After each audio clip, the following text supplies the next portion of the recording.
Hello, and welcome to the History of Rome. Episode 47, Octavian. Julius Caesar was dead. Upon hearing the news, the people of Rome shut themselves up in their homes. After years of civil war, peace had finally come to the turbulent capital. But now, Caesar's final settlement turned out to be little more than the eye of the hurricane. The people implicitly understood that the liberators' vision of a restored republic would mean little more than the return of violent chaos. So they did not rush to embrace Cassius. They did not cheer for Brutus. They simply turned their backs, resigning themselves to what was clearly this generation's lot in life: pain, sacrifice, and bloodshed. And not only did the people of Rome get it exactly right, that Caesar's murder would lead to renewed civil strife, but the liberators got it exactly wrong. Far from restoring the old republican order, the assassination of Julius Caesar hastened its demise. The liberators made three basic intertwined mistakes. First and foremost, they had no plan for what to do after Caesar was dead. In a classic display of not thinking through the consequences of one's actions, they were so obsessed with removing the dictator that they did not think about who would fill the power vacuum when he was gone. It seems not to have occurred to them to make arrangements for someone, anyone, to assume executive power once the man who had consolidated nearly all executive power into his hands was gone. It was a palace coup without a replacement king waiting in the wings. And this exposed their second great mistake, focusing all their attention on Caesar. In the moments after the assassination, Mark Antony fled from Pompey's theater, disguised himself as a slave, and fled the city, convinced that he would be a target of assassination himself. When you depose a ruler, it's just common sense to purge his supporters at the same time. Otherwise, they come back and undo everything you were trying to accomplish by deposing the ruler in the first place. Which is, of course, exactly what Antony did a few days later when he realized no one was out to get him. As consul for that year, an unharmed Mark Antony had every legitimate reason to step into the power vacuum left by Caesar's death. If the liberators thought they were going to restore the republic by letting Mark Antony anywhere near power, they were mistaken, bordering on delusional. As Cicero later said, the Ides of March was a fine deed, but half done. Letting Antony live was incredibly short-sighted. Finally, the assassins completely miscalculated the people's reaction to the death of Caesar. The liberators, who were all high-born senators, seemed to have been living in something of a bubble. They saw Caesar as a dangerous tyrant. Removing him from power was a self-evident good. But the lower and middle classes saw Caesar not as a dangerous tyrant, but as a powerful advocate of their interests, a man who had always gone to bat for them against the oligarchy of wealthy princes who never gave them the time of day, who gobbled up their land, hoarded the profits of empire, and forced them to live wretched lives in urban slums. If the liberators thought murdering Caesar was going to make them heroes to the people, they understood nothing about how the average Roman lived. They would pay a price for their blindness. In just a matter of days, these men who thought themselves heroes, who believed they had just delivered Rome from one of history's greatest monsters, would find themselves on the run, their homes ransacked, and their heads called for by the enraged masses of Rome. Perplexed, and perhaps a bit offended that the liberators had not thought him worthy of assassination, Mark Antony returned to Rome a few days after the Ides of March, quietly reassuming the consulship which, with Caesar now gone, was once again the highest office in the land. The first order of business was to open Caesar's will and find out how the late dictator planned to allocate his power and fortune. Calpurnia had retrieved the documents from their deposit box at the Temple of the Vestas and turned them over to Antony as soon as he was back in the city. What Antony read disheartened him. Despite his years of service and loyalty, he was accorded no official place among Caesar's heirs. Instead, incredibly, Caesar left 3/4 of his fortune to his practically unknown and certainly untested 19-year-old great-nephew, Gaius Octavius. Even more incredibly, Caesar stipulated in the will that he was adopting Octavius posthumously. Just like that, Antony was faced with a dangerous rival for power. He had assumed that with their old general dead, the loyalty of Caesar's legions would naturally pass to his chief lieutenant. But now, suddenly, there was a son of Caesar. Would the legions rally to this upstart, or would they stick with the man who had shared their barracks and mess tents through all these long years of war and hardship? It was not a rhetorical question. Across the empire, the legions who had pledged themselves personally to Caesar would now be faced with a choice: the son or the best friend. Gaius Octavius, the man who would become Caesar Augustus, was born during the consulship of Cicero in 63 BC.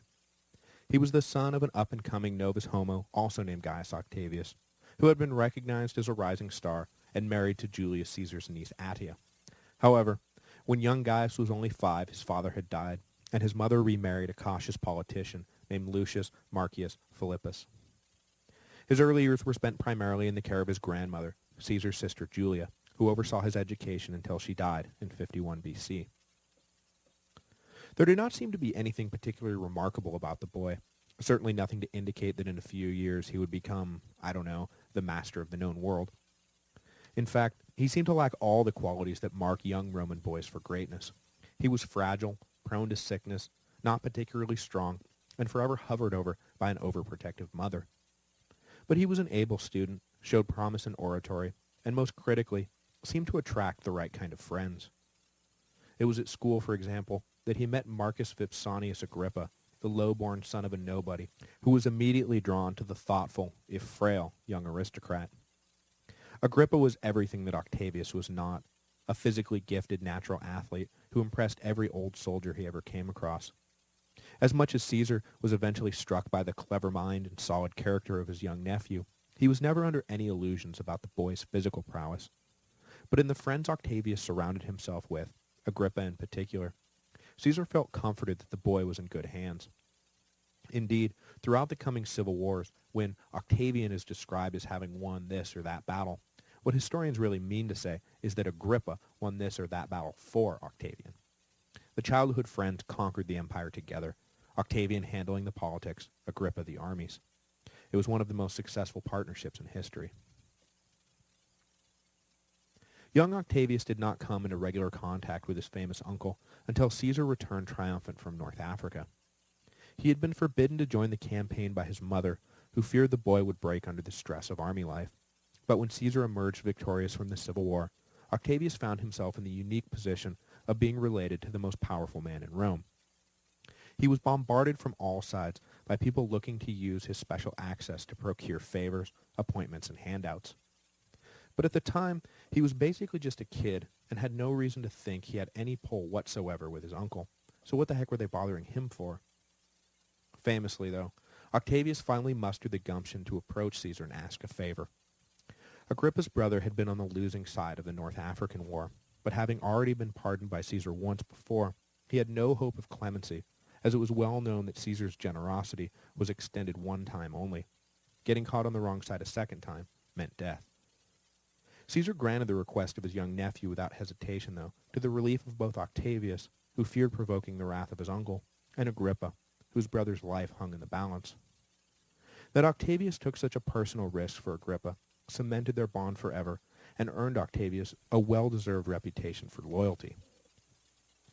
Without a legitimate male heir, Caesar had his eye on Octavius, and when the Pompey brothers started trouble in Spain, he intended to place the young man on his general staff and test his military mettle. But as the legions were preparing to march from Rome, Octavius was felled by one of his frequent sicknesses and had to be left behind. Unfortunately for Octavius, his early career would be riddled by these untimely sicknesses. You know, the kind of sicknesses that keep you confined to a tent when you should be out on the battlefield. So, whether deserved or not, along with his reputation for loyalty, young Octavius will soon acquire a damaging reputation for cowardice as well. There is no indication that he was ever faking sick, but once too often the legions marched off and left him behind to mend from some new affliction. Eventually, people started to notice a pattern. But Octavius was determined to make it to Spain. So when he recovered, he set out with a small cadre of friends, Agrippa included, to join Caesar at the front. But if he hoped to get his first taste of battle, he was too late. By the time he reached Spain, the war was already over. But it was not a total loss. Caesar had Octavius stay with him in his tent, and when the legions packed up and headed back to Rome, Octavius spent most of the journey in his uncle's carriage, picking the brain and having his brain picked by the great general. And despite his late arrival, he earned the respect of Caesar for having set out on his journey before knowing the outcome of the war, unlike the endless stream of politicians who waited to find out who won before pouring out of Rome to find Caesar and pay their respects. Octavius, though, was eventually dislodged from his prime seat alongside Caesar when Mark Antony joined the caravan in Gaul, Octavius found himself in the next carriage back, seated alongside Decimus Brutus, one of Marcus Brutus's cousins, and a longtime supporter of Caesar, who would soon join the Liberator conspiracy and then play a central role in the early stages of the post-Ides of March civil wars between the Senate, Octavius, and the man who had just taken Octavius's spot in Caesar's carriage, Mark Antony. At some point during the journey home from Spain, Caesar made up his mind about Octavius, and when they returned to Rome, one of the first things he did was rewrite his will, officially declaring that in the event of his death, Octavius was to be posthumously adopted and put in charge of the family and fortune of the Julii. As an ironic historical footnote, the will also stipulated that Octavius was dead or refused the inheritance, then everything should go to Marcus Brutus, the man Caesar had always loved and treated as his son. Et tu, Brute? To prepare Octavius for a life at the forefront of war, politics, and empire, Caesar introduced his new heir, not that anyone, Octavius included, knew that Caesar had rewritten his will at this point, to the life of an all-powerful official. The young man acted as a sort of administrative assistant, serving as an intermediary between the hordes of men who wanted 5 minutes, just 5 minutes, with Caesar, and the man himself, who did not physically have time for them all. Octavius learned quickly how politics really worked, what was important, what could be left for another day, who should be flattered, and who could safely be ignored. After this crash course in practical administration, Caesar arranged for Octavius to complete his education in Apollonia, where he would learn oratory from the Greek masters and soldiering from the Macedonian legions. Then, in a few months, when Rome launched its invasion of Parthia, Octavius would serve alongside Caesar and learn his final, most valuable lessons: how to run an army, how to win a war. But of course, Octavius would never learn those final lessons from his uncle.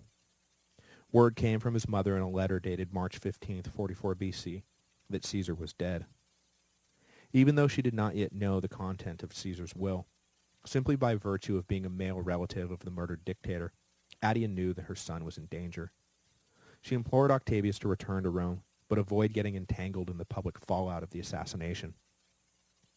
This request directly contradicted the advice Octavius received from his friends and mentors in Apollonia, who encouraged him to immediately take command of the 5 legions in Macedonia, march on Rome, and avenge his uncle.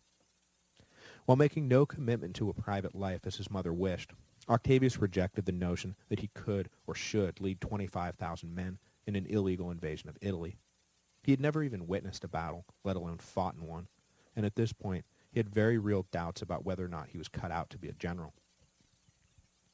So he split the difference and decided to travel back to Italy with a small company of allies and figure out what his role would be in this new post-Caesar world. He arrived in Brundisium and carefully approached the legions that had been mustered there for the now-cancelled Parthian campaign. He found himself well received by the soldiers and in no immediate danger from the anti-Caesar faction. Apparently, back in Rome, Antony had delivered a funeral oration in the Forum while Caesar lay in state, and had whipped the masses into an anti-liberator frenzy. He told them that Caesar had always held the people at the forefront of his mind, and that according to his recently opened will, the bulk of his property would be given to the citizens of Rome. Then he brought out Caesar's blood-stained toga and held it for all to see, pointing to each stab hole in the fabric and naming the assassin. Here, Cassius. Here, Brutus. The inflamed masses rioted, looting the shopping pavilions and building a massive funeral pyre for the body of Caesar. Then they turned on the liberators, who were forced to flee the city while the angry mobs overran their homes. Of course, Octavius soon learned that Antony's speech had been full of exaggerated showmanship. The bulk of the Caesar estate had not been left to the citizens of Rome. It had been left to him. Though the estate was not technically left to Gaius Octavius, it was instead left to Gaius Julius Caesar Octavianus, Caesar's posthumously adopted son. What role would Octavius have in the new post-Caesar world? How about one right smack dab in the middle of everything? His mother begged him to refuse the adoption and inheritance. She understood perfectly well what it meant to be Caesar's sole heir, what would be expected of him, and what enemies he would immediately earn. If he took Caesar's name, in all likelihood, he would share his uncle's fate. But weak and fragile Octavius revealed some of the steel lurking in his heart and rejected this advice. No, he would become Gaius Julius Caesar, avenge his late father, and guarantee the dictator's legacy. At this point, Octavius apparently dropped his old name altogether, and henceforth went by simply Gaius Julius Caesar, the name that would rouse the passion and loyalty of his newly inherited allies. His old name Octavius, amended to Octavianus to denote that he had been adopted out of his biological family, was still officially attached to his identity, but in practice it disappeared. However, historians label the new Gaius Julius Caesar Octavian through this period, simply to avoid confusing him with his dead uncle. So, just to recap, before the adoption, we call him Octavius. After the adoption, but before he wins the Civil War, we call him Octavian. After the triumph over Mark Antony, we call him Augustus, a title conferred on him by the Senate in 27 BC. His friends, however, called him Gaius, while everyone else called him Julius Caesar. Got that? Good. Octavian was hailed by Caesar's legions in Brundisium as their rightful new leader, much to the chagrin of Antony. But it was not just the name of Caesar that drew the legions to support Octavian so readily. Having run the assassins out of town, Antony's posture suddenly became conciliatory. He met with the Senate and appeared to be arranging a truce, amnesty for the liberators in exchange for the Senate's promise not to cancel any of Caesar's reforms or appointments. To the men of Caesar's legions, though, this was nothing less than a betrayal. They didn't care about avoiding a new civil war or the greater good of the state or Antony's personal ambition. They wanted revenge. Their honor demanded it. Antony's honor ought to have demanded it too. To see him meeting with the Senate and talking compromise was an outrage that Octavian immediately capitalized on. The young Caesar made for the capital, and blowing up his mother's dream of a quiet, safe, private life for her son, set about publicly destabilizing the shaky truce in Rome. Even at this early stage of the game, it was obvious that Octavian's ambitions were lofty, and that he just maybe had the talent to pull it all off. But he was young and needed time to consolidate his position. He did not need any grand alliances leaving him isolated, the odd man out in what was shaping up to be a deadly game of political musical chairs. So he riled up Caesar's veterans, turning them against Antony and promising to do what the waffling consul would not, avenge Caesar's death.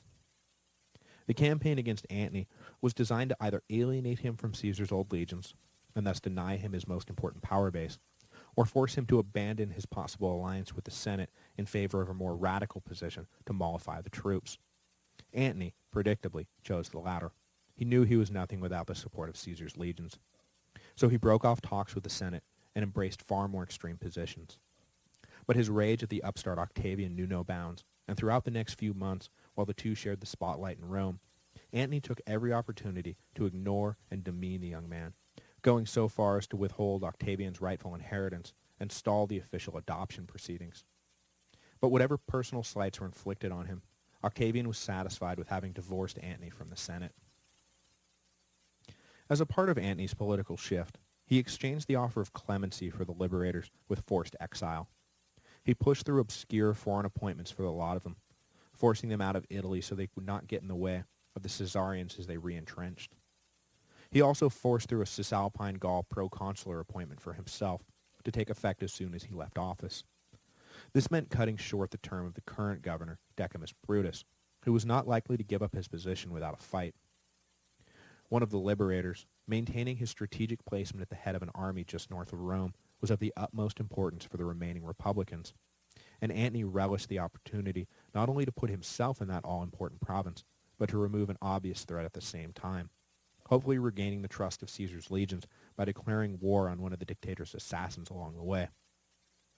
Antony called in 5 legions stationed in Macedonia and ordered them to cross the Adriatic and meet him in Brundisium. When his term as consul ended, he would march them north and force Brutus to capitulate.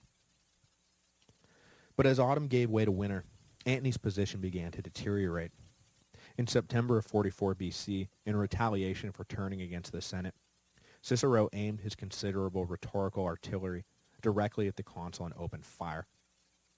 Using as a model the attacks on Philip II, Alexander the Great's father, by the Greek orator Demosthenes, Cicero delivered a series of scathing orations, collectively known as the Philippics, denouncing Antony.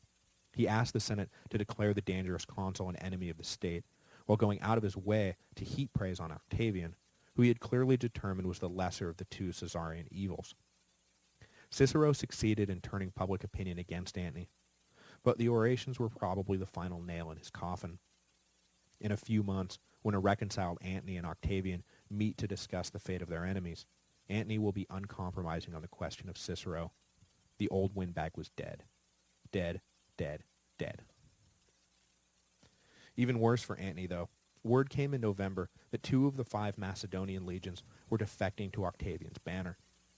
The young man was lucky to have spent the months leading up to Caesar's assassination in Greece, and had become quite popular with the troops in Macedonia. For the first time, it wasn't just the name of Caesar, but the personal magnetism of Octavian himself that was having an effect on the balance of power. With the army going to Octavian, and Cicero lining up the Senate to support the young Caesar, and the people turning against him, Antony knew he had to act fast. Before his term as consul ended, he collected the 3 legions still loyal to him and marched for Cisalpine Gaul. He would dislodge the assassin Brutus and hold the rich and strategically important province for himself. Plus, no one had yet taken into account the tens of thousands of troops stationed in Gaul and Spain.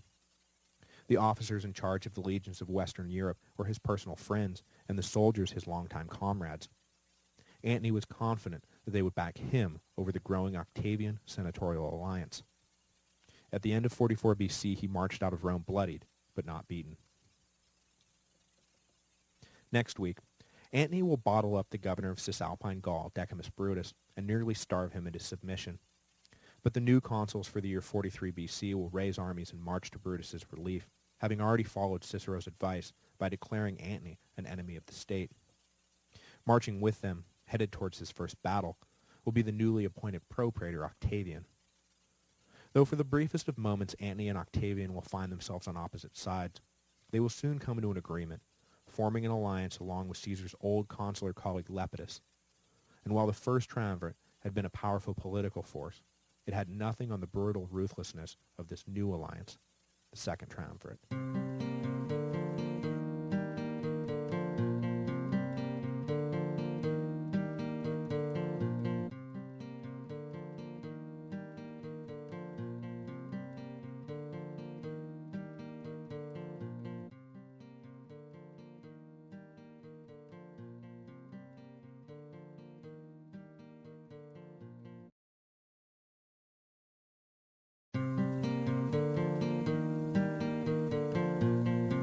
Hello, and welcome to the History of Rome. Episode 48, the Second Triumvirate. On January the 1st, 43 BC, the annual rollover of office holders took place in Rome. Praetors, aediles, and quaestors stepped down from their position, and new men took their place. In keeping with the long-established custom, the men on their way out stepped laterally into prorogued offices in the provinces. Praetors became propraetors, consuls became proconsuls. But what had in the past been a relatively boring reshuffling of the imperial bureaucracy was now a flashpoint for confrontation. Mark Antony, newly minted proconsul, had been slated to take over Macedonia, but in the last days of his consulship, he decided that he didn't want Macedonia. He wanted the rich and strategically important province of Cisalpine Gaul. So he had the tribunes propose and ratify a change in assignments. Except that the term of the current governor, Decimus Brutus, had not yet expired, and he refused to recognize the new orders. This being a new age of Roman politics, an age defined by force rather than persuasion, Antony simply gathered an army and marched for the Po Valley to force Brutus out. Obviously, there were special circumstances surrounding Antony's desire to take Cisalpine Gaul and dislodge Brutus in the process, namely that the latter had been a central figure in the Liberator conspiracy to kill Julius Caesar, but it is nonetheless unsettling how easy it had become for legion to fight legion. 100 years ago, 2 Roman armies lined up against one another would have been an unthinkable shame.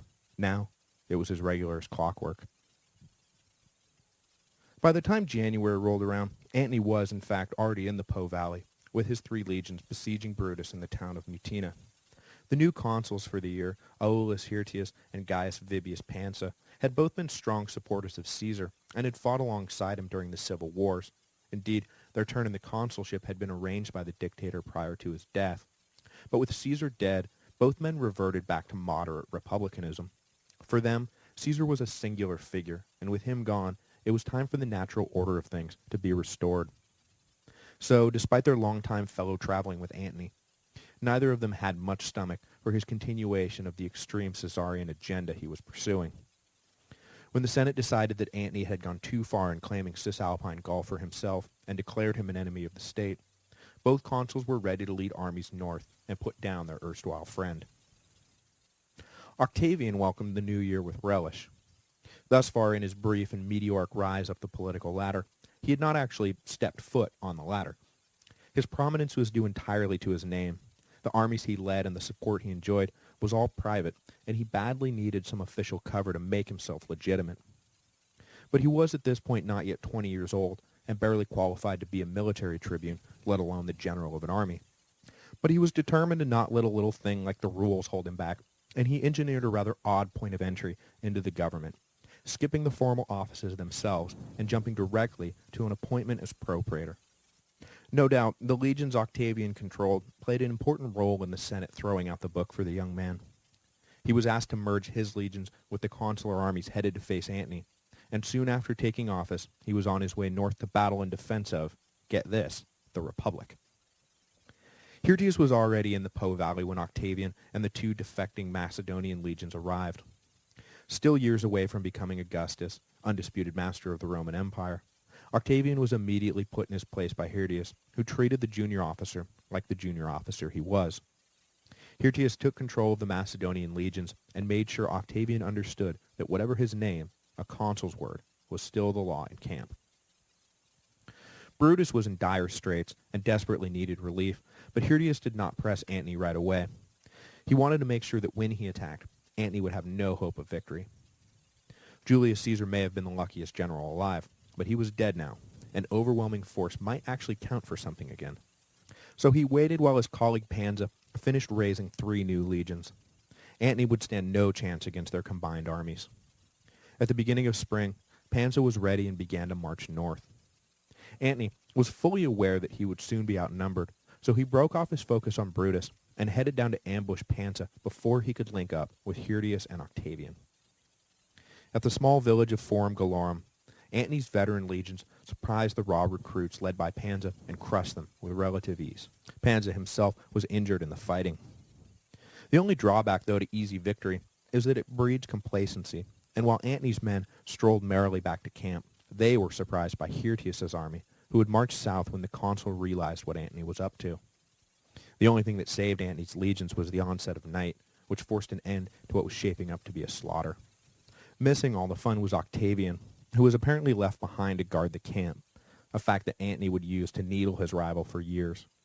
Remember Forum Gallorum when you... Oh no, wait, you weren't there, were you? But 6 days later, Octavian would be present for the assault on Antony's camp. Hirtius may have lost the edge of overwhelming force, but Antony's men were in bad shape and looked ready for a finishing off. The consular army stormed Antony's camp and broke through the gates. Octavian, for the first time, found himself in the thick of battle. Legend has it that when Hirtius was killed near Antony's tent, that it was Octavian who dragged his body out of harm's way, though a later, equally repeated rumor has Octavian secretly killing Hirtius in the din of battle so he could seize control of the army from a general who had disrespected him. Both stories are likely fabrications. Octavian's career will be filled with these kinds of contradictory myths and slanders. Put simply, though, we know that he was there, we know that he fought, and we know that in his first real battle, he was on the winning side. Antony was forced to retreat, and the siege of Brutus was lifted.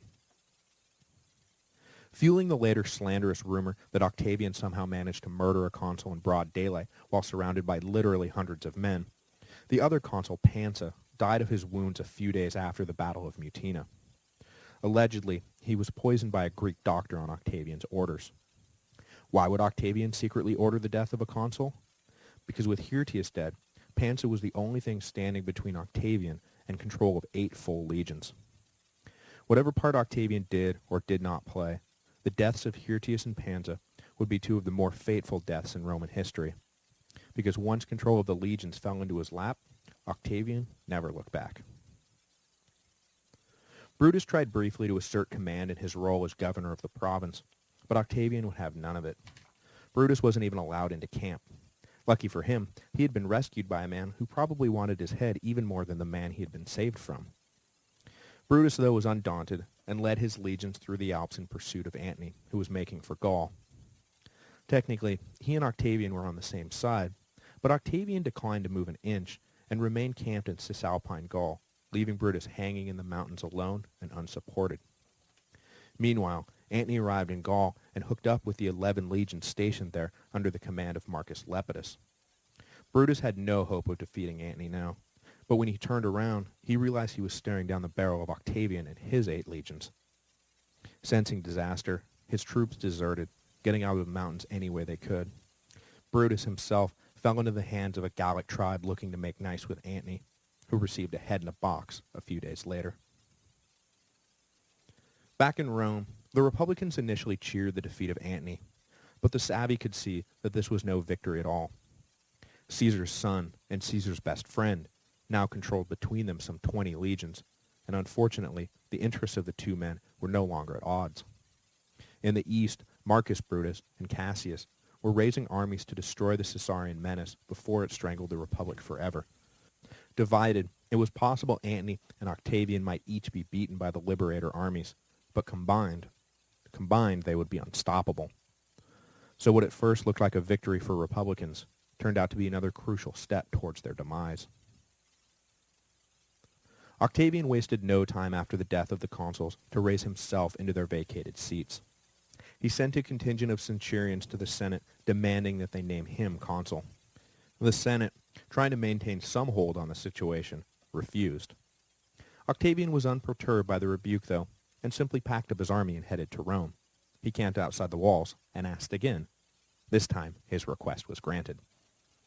Satisfied, the newly minted consul Octavian headed back to Cisalpine Gaul to make the final arrangements for his anticipated meeting with Antony. All summer, envoys had crossed back and forth across the Alps to work out the details of the summit. Antony detested Octavian, and Octavian in turn despised Antony. But for now, it was clear that it was in both their interests to join forces. The future? Well, we'll burn that bridge when we get to it. In October of 43 BC, with Lepidus acting as broker, Antony and Octavian met on a small island in the river Lavinius, and for 2 straight days hashed out the fate of the Roman Empire. The upshot of the meeting was the creation of the innocuous-sounding Commission of 3 for the Ordering of the State, which has become known to us, though, as the Second Triumvirate. The Triumvirate included Antony, Octavian, and Marcus Lepidus, whose inclusion seems to have been to act as a rubber stamp for Antony's decisions, but the old general was trusted by both men to be a silent partner. This was between Octavian and Antony. It was agreed that the first order of business would be crushing Brutus and Cassius. But though the two triumvirs led now a combined army of some 100,000 troops, more than enough for any war with Brutus and Cassius, they were light on cash. No money for paychecks, no troops. No troops, no army. No army, no war. So the triumvirate decided to revive prescription, a practice Julius Caesar had steadfastly refused to engage in to raise the necessary funds. So where Caesar had played for greatness, eschewing prescriptions to demonstrate what a wonderful guy he was, Antony and Octavian played for keeps. The process would be the same as during the reign of Sulla. A list of 2,500 names would be drawn up, the names would be posted in the forum, the property and lives of those named would be forfeit. The enemies of the Caesarians would be eliminated, and the necessary funds for their campaigns against Brutus and Cassius would be secured. The coming terror would eradicate the last of the real defenders of the Republic. Defenders, for example, like Cicero. In the negotiations, Octavian was unable to persuade Antony to spare Cicero's life. For Antony, leaving the pompous old orator alive was a deal-breaker, and in the end, Octavian was forced to relent. A new order was coming, and there was no place in it for eloquent defenders of Republican virtue.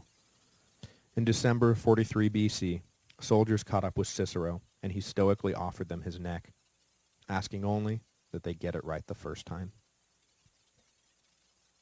Octavian, Antony, and Lepidus now ruled the Roman Empire as a three-headed dictator. Unlike the previous triumvirate, this new incarnation was legally ratified by the assemblies for a term of 5 years.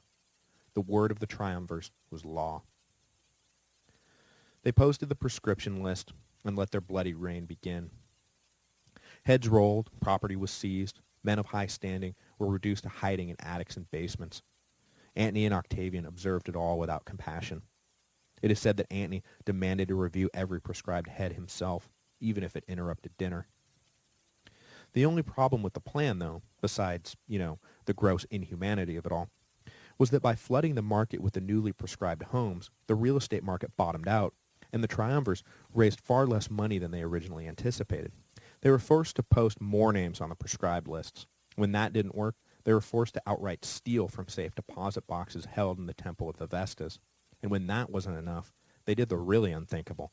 They instituted a tax on the people of Italy, who had, from time immemorial, been exempt from taxation. Even during the days of Rome's initial rise to power over the peninsula, conquered tribes were usually asked for soldiers rather than cash as the price of their servitude. The new tax, in fact, would prove to be far more unpopular than the prescriptions. But the triumvirate, unpopular as they were making themselves, finally scraped together enough to fund their war. It was time to head east and deal with the murderers of Caesar. Leaving Lepidus in control of Italy, Antony and Octavian ferried 19 legions across the Adriatic, landing near Dyrrhachium. It was not an easy crossing. Despite controlling all the lands of the Western Empire, the triumvirate had virtually no presence on the seas, a fact that would come back to haunt them time and again. But they managed to get across before a Republican naval blockade could be firmly established. Once they disembarked, Antony sent 8 legions ahead on a scouting mission. The triumvirs knew that Brutus and Cassius were out there somewhere, but they didn't know where exactly.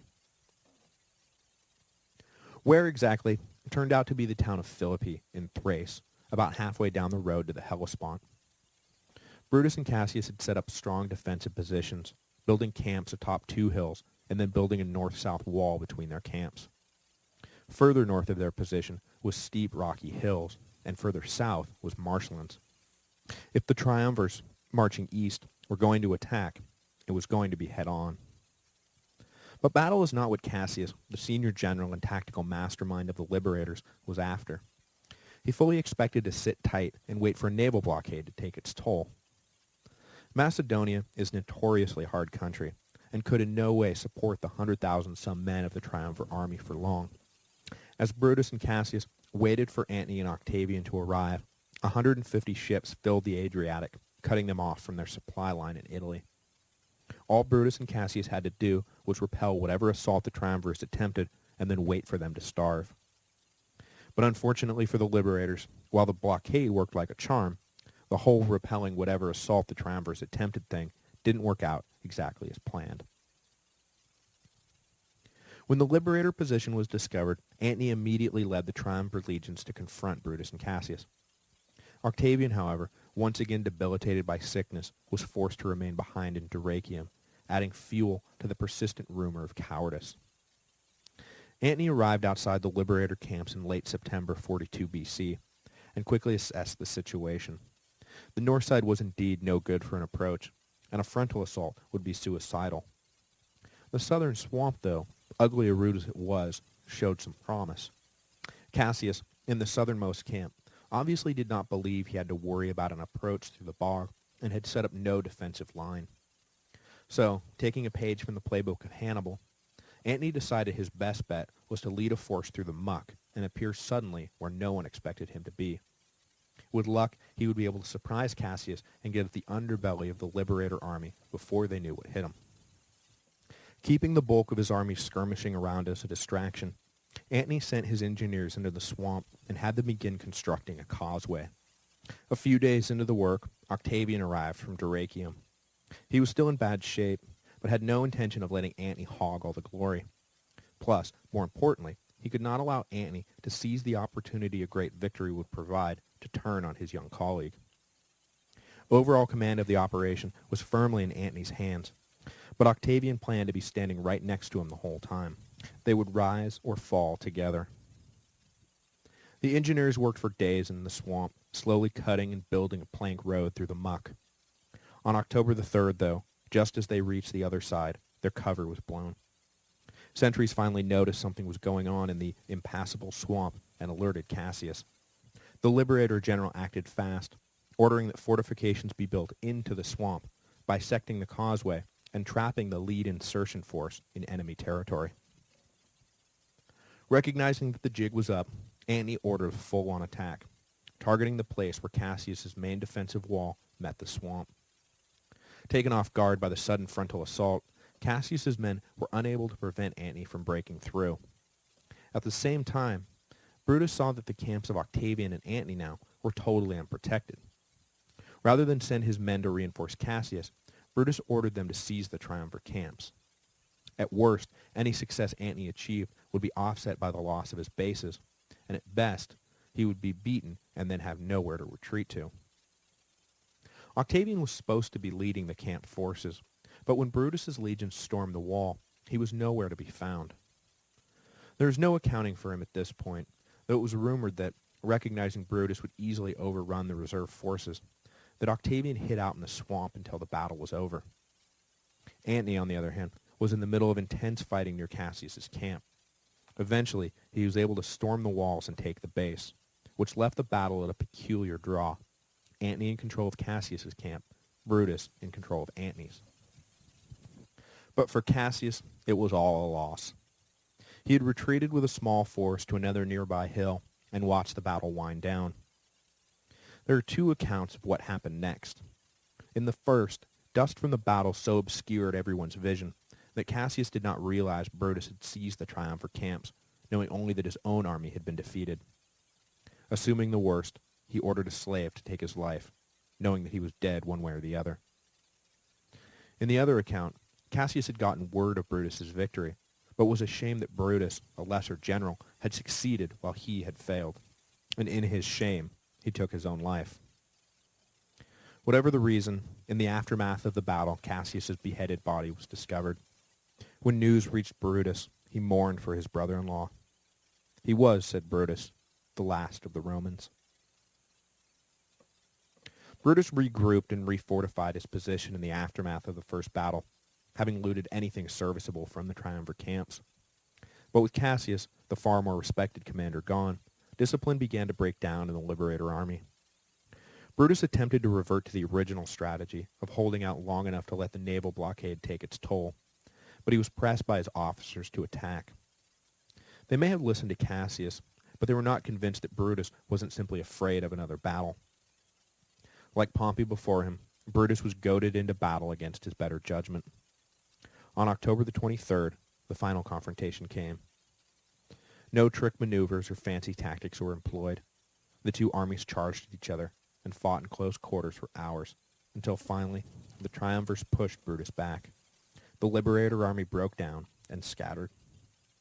Brutus managed to keep 4 undersized legions in coherent enough order to lead them up a hill where he could plan his next move. But, assessing the damage, it was obvious what his next move would be. His troops were surrounded and already talking openly of surrender. So Brutus mingled with his men, bidding them goodbye and embracing his officers. He then walked away from them all, picked out a nice spot, and fell on his sword. The battles at Philippi not only marked the effective death of the Republic, it also marked the pinnacle of Mark Antony's career. Though Octavian was, well, present, sort of, there was no doubt who had earned the victory. At this moment, Mark Antony was the most powerful man in Rome. His ambitions, of course, reached for even greater heights, but he would never reach those summits. Philippi would be his crowning glory. Though no one would have believed it at the time, from here on out, Antony's career will slowly but surely unravel.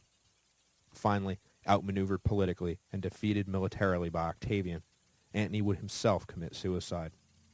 But, ignorant of his fate, Antony reveled in his victory.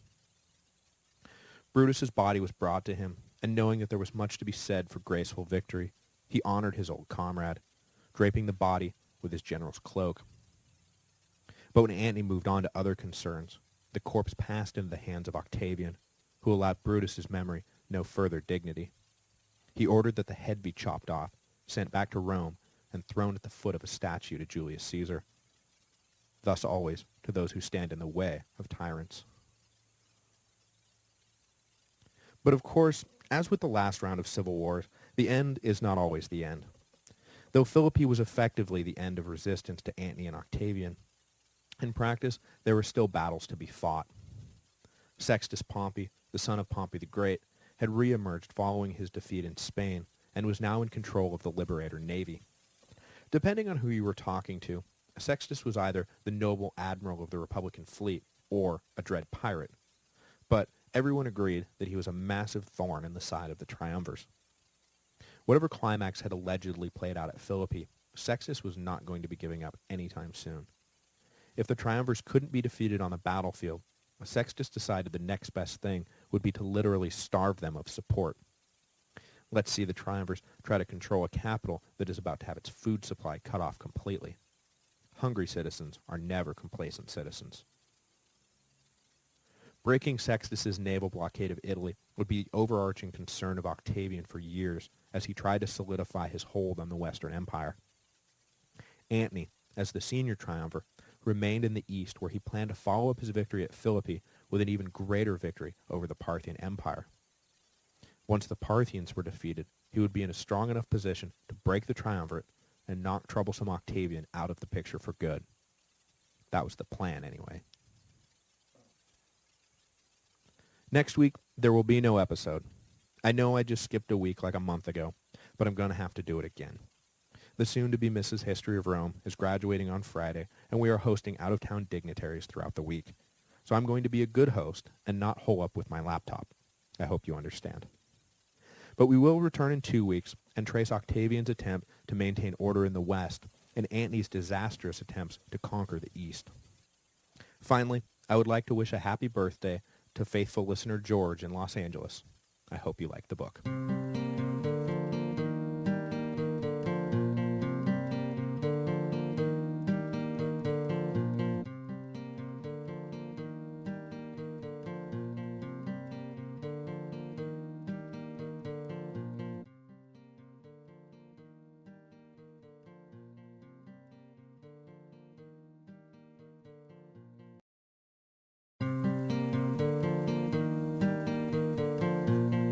Hello, and welcome to the History of Rome.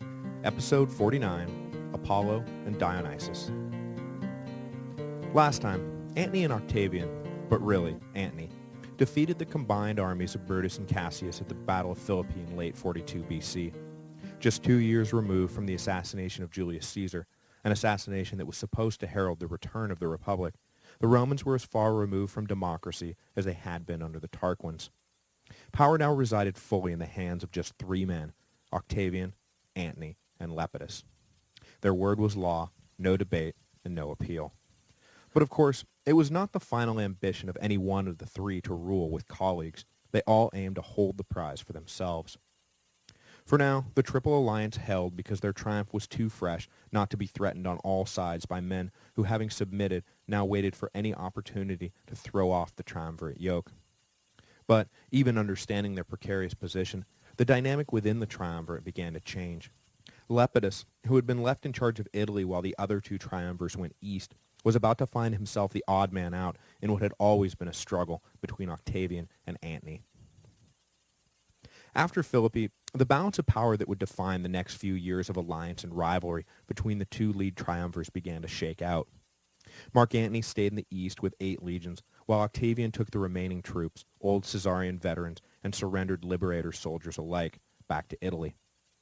The 2 triumvirs had signed an agreement granting Antony power over the empire east of the Adriatic and Octavian the west, except in Greater Gaul, which remained in Antony's hands.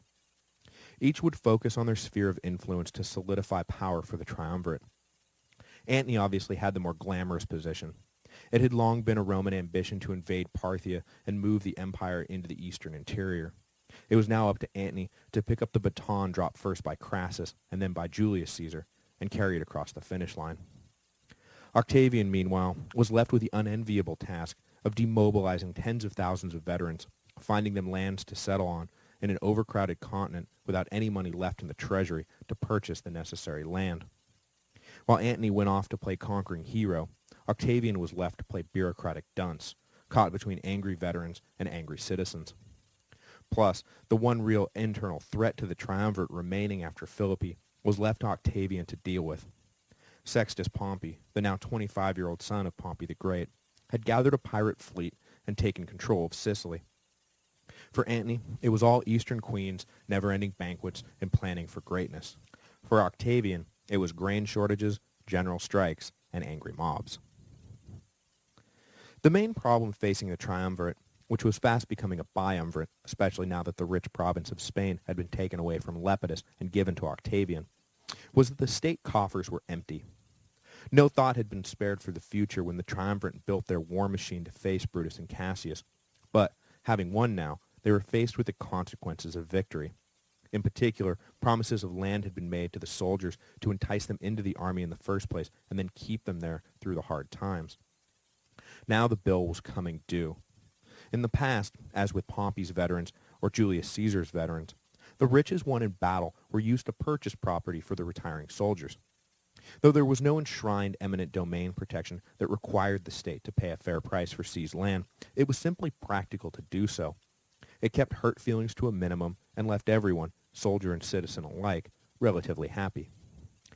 But Octavian and Antony had not conquered foreign lands and returned home seated atop a massive pile of cash. They had barely emerged from a bitter civil war that had left them very, very poor, rather than very, very rich. Back in Rome, Octavian faced a choice: renege on the promise to the some 40,000 soldiers scheduled for retirement, or simply take by force the land needed to keep his word. It should come as no surprise to anyone that in this new world order, where soldiers were the principal currency of politics, that Octavian chose the latter. He marked down sites across Italy to settle the veterans and arbitrarily confiscated the necessary land. Some of the seizures came from large senatorial estates that could absorb the loss, but just as often, the settlement swallowed entire freeholdings.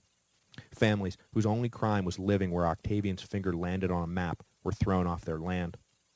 The public was outraged, and as the dispossessed streamed into Rome, where else could they go? Riots broke out between ex-soldiers and evicted citizens. Octavian realized he could only push the civilian population so far before they would come after him with pitchforks, and so he called a halt to the confiscations. But unfortunately, what had been seized already was not enough to satisfy all the veteran claims. So now, rather than facing angry mobs of citizens, Octavian faced angry mobs of ex-soldiers. On top of everything else, Sextus Pompey, having taken control of Sicily with a fleet that far outgunned anything the triumvirs could muster at this point, began a blockade of Italy that left the all-important grain supply lines broken. Octavian, in a word, was miserable. By contrast, out in the eastern provinces, Mark Antony had styled himself as the new incarnation of Dionysus and was doing his best to live up to the ecstatic lifestyle that defined the Greek god of wine and abundance. He indulged endlessly in everything the provinces had to offer, and going far beyond what would be considered good taste back in Rome, the new Dionysus actively joined in the rituals of the Eastern mystery cults. Antony traveled slowly from Greece into Asia Minor and settled in Cilicia on the southern coast. From this base of operations, he planned to raise money and men for his invasion of Parthia. But having already bled the provinces dry during the years of civil war, there was little left that Rome could squeeze out of the natives. Realizing increased taxes weren't getting him anywhere fast, Antony's gaze naturally turned south across the sea to the rich lands of Egypt.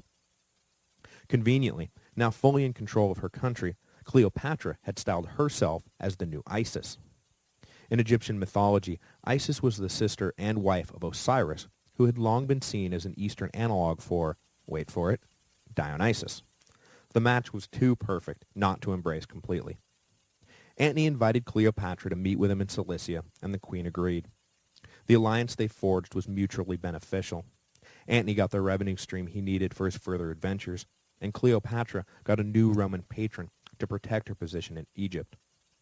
Julius Caesar had been the personal guarantor of her rule, and with him dead, she needed a powerful ally in Rome to maintain the throne. It was a match made in heaven. Literally, according to their mutual propaganda campaign. Antony decided to follow Cleopatra to Alexandria for the winter. Beyond the political alliance they cemented, the withers spent in each other's company produced twins. 41 BC arrived chock full of bad news for both triumvirs. In Italy, Antony's brother Lucius, who was consul for the year, conspired with Antony's wife Fulvia to foment a rebellion against Octavian. Just how in the loop Mark Antony was remains unclear. Of course, he claimed he knew nothing about it, but that was after the fact, after the rebellion failed spectacularly. Certainly, he took no active part in the machinations. He had other things to worry about. Well aware that the Romans were planning an invasion, the Parthians had launched a preemptive strike into Syria. Antony quickly abandoned his love nest in Alexandria and returned to military life. The protracted, if ultimately minor, uprising in Italy against Octavian was hatched by Fulvia and Lucius Antony once the breadth of Octavian's political troubles became apparent. The young man was struggling mightily with the thorny issues that come when there is too little land and too little grain, and he was traveling fast down a road of pleasing none of the people, none of the time. To top things off, his aristocratic, pampered upbringing had left him with something of a tin ear politically. In the midst of a grain shortage caused by Sextus Pompey's blockade, for example, Octavian attended a lavish banquet where each guest came dressed as a different Greek god. In contrast to Antony's embrace of the indulgent and emotional Dionysus, Octavian came dressed as Apollo, god of light and rationality. Octavian meant only to have a bit of fun and begin the process of associating himself publicly with the divine Apollo, but instead the public was outraged that while they starved, self-styled gods were eating all the food. If public opinion polls had existed, Octavian's numbers would have been in the toilet.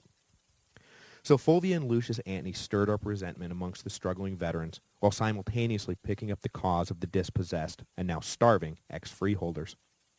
They managed to raise some legions of disgruntled citizens and sent word around to the standing armies loyal to Antony that this was all being done with his approval. But the Antonian generals were skeptical and held back from what was clearly a half-baked scheme to oust Octavian. They were talking about directly assaulting the heir of Julius Caesar. He may be unpopular, but still, that was not a thing done lightly. If it was what Antony wanted, so be it, but let the orders come from him. Until then, they were staying put.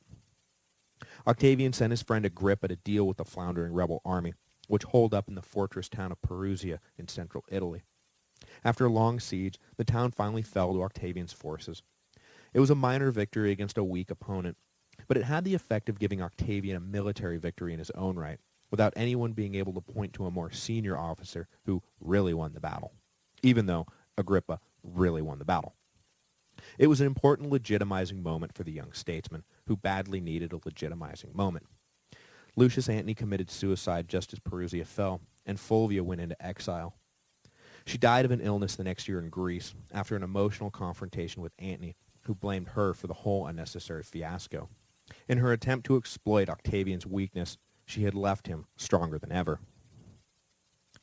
Perhaps smarting from the unexpected betrayal by the Antonys, and also glowing with renewed confidence, in early 40 BC, Octavian broke a clear provision in his agreement with Antony to leave Gaul alone.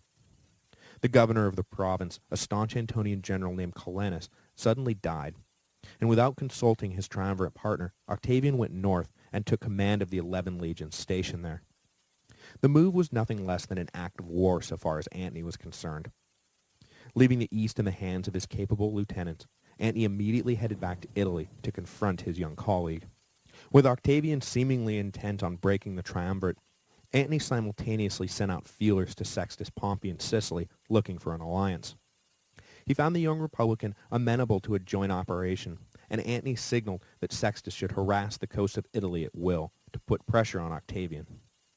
Antony also picked up the support of the Republican fleet that had once upon a time blockaded the Adriatic prior to the Battle of Philippi.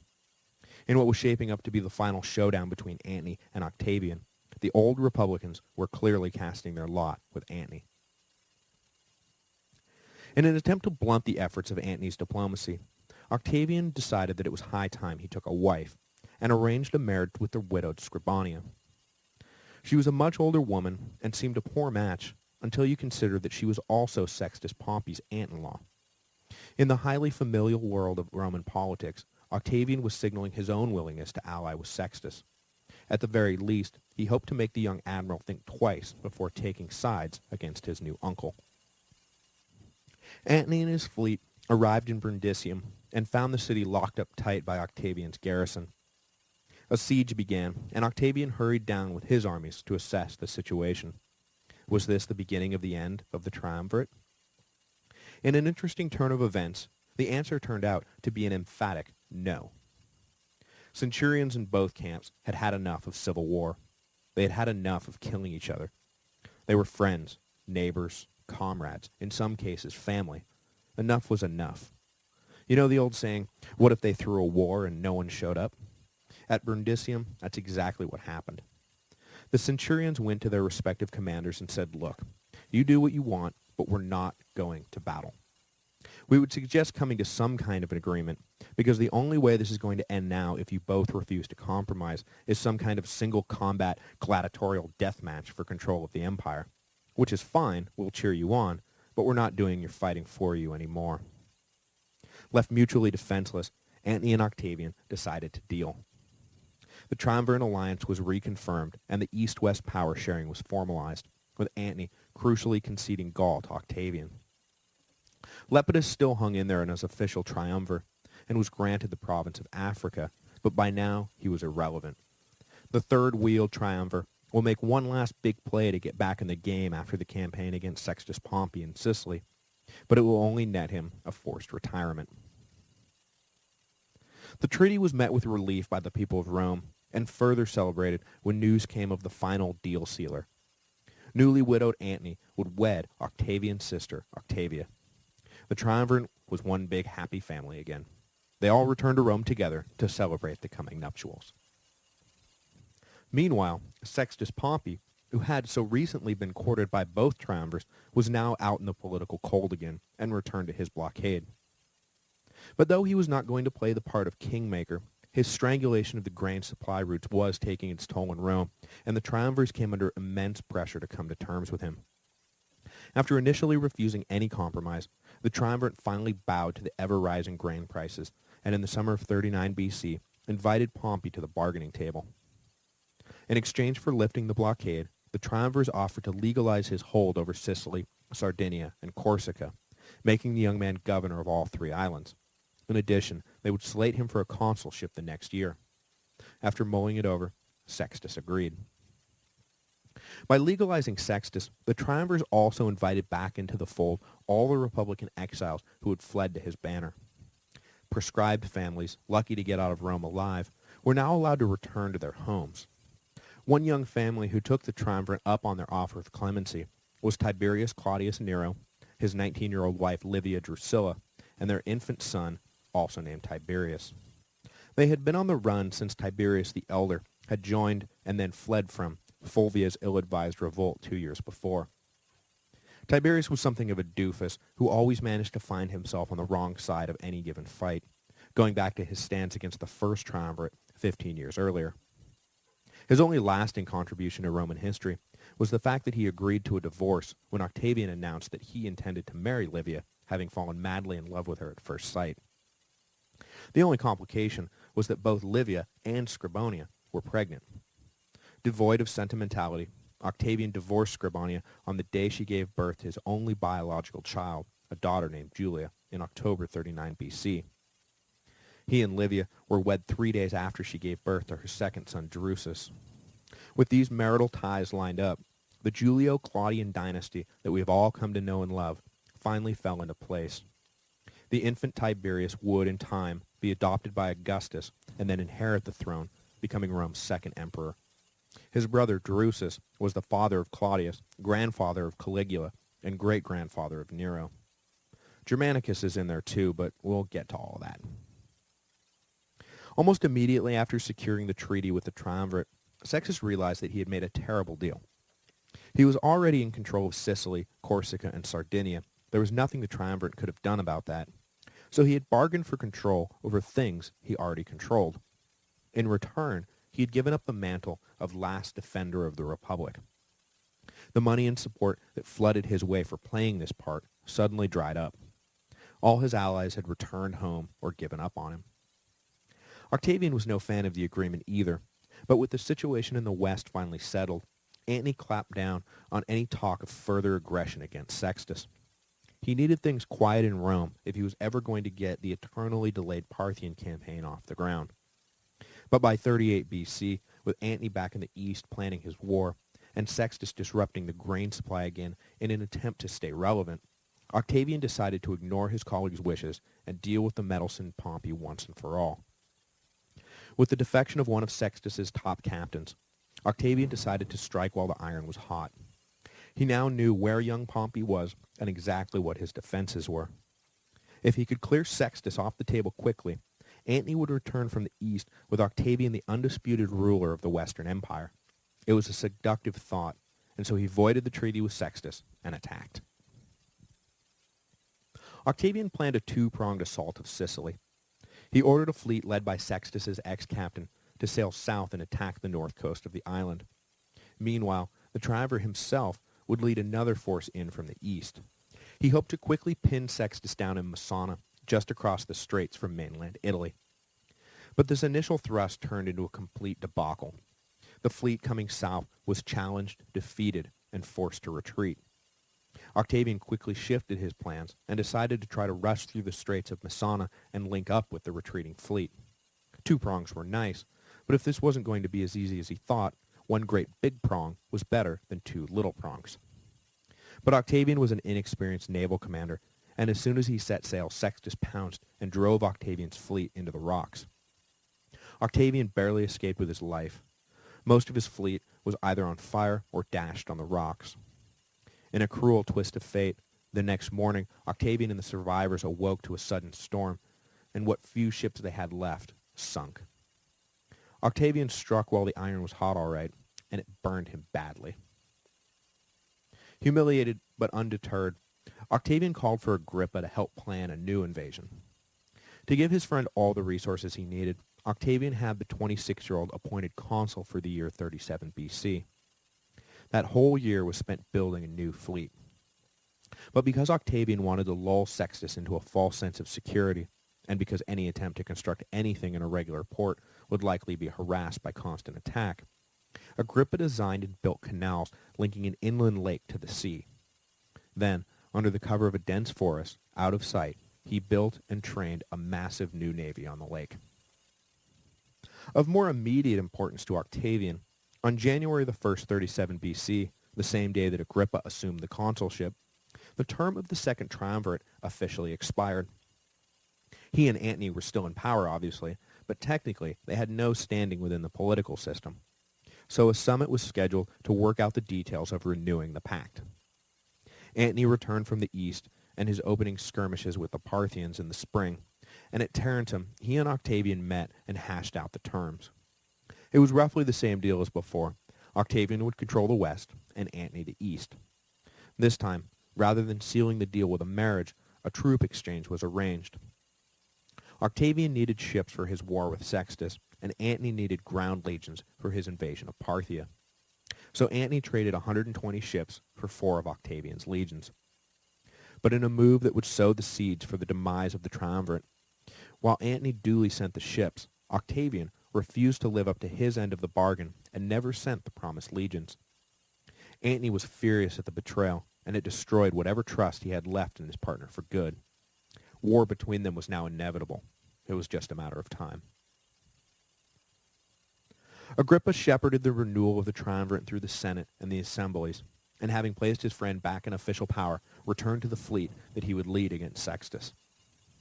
In the spring of 36 BC, the 300 ships, each bigger than anything Sextus commanded and equipped with the latest in grappling hook technology, sailed out into the Mediterranean. For this latest attempt to conquer Sicily, Octavian now envisioned a three-prong assault. With Agrippa attacking the north coast, he ordered Lepidus to land 10 legions on the southern coast and begin capturing as much territory as possible. With Sextus busy fighting on 2 fronts, Octavian himself would ferry more ground legions across the straits. Sextus would be overwhelmed. At first things went great. Lepidus landed and began capturing city after city. But when Agrippa attacked from the north, Sextus suspected that it was just a feint meant to distract from whatever Octavian was up to. So he left just enough ships to make a nice show of fighting Agrippa, and led the rest around the Horn into the Straits of Messana.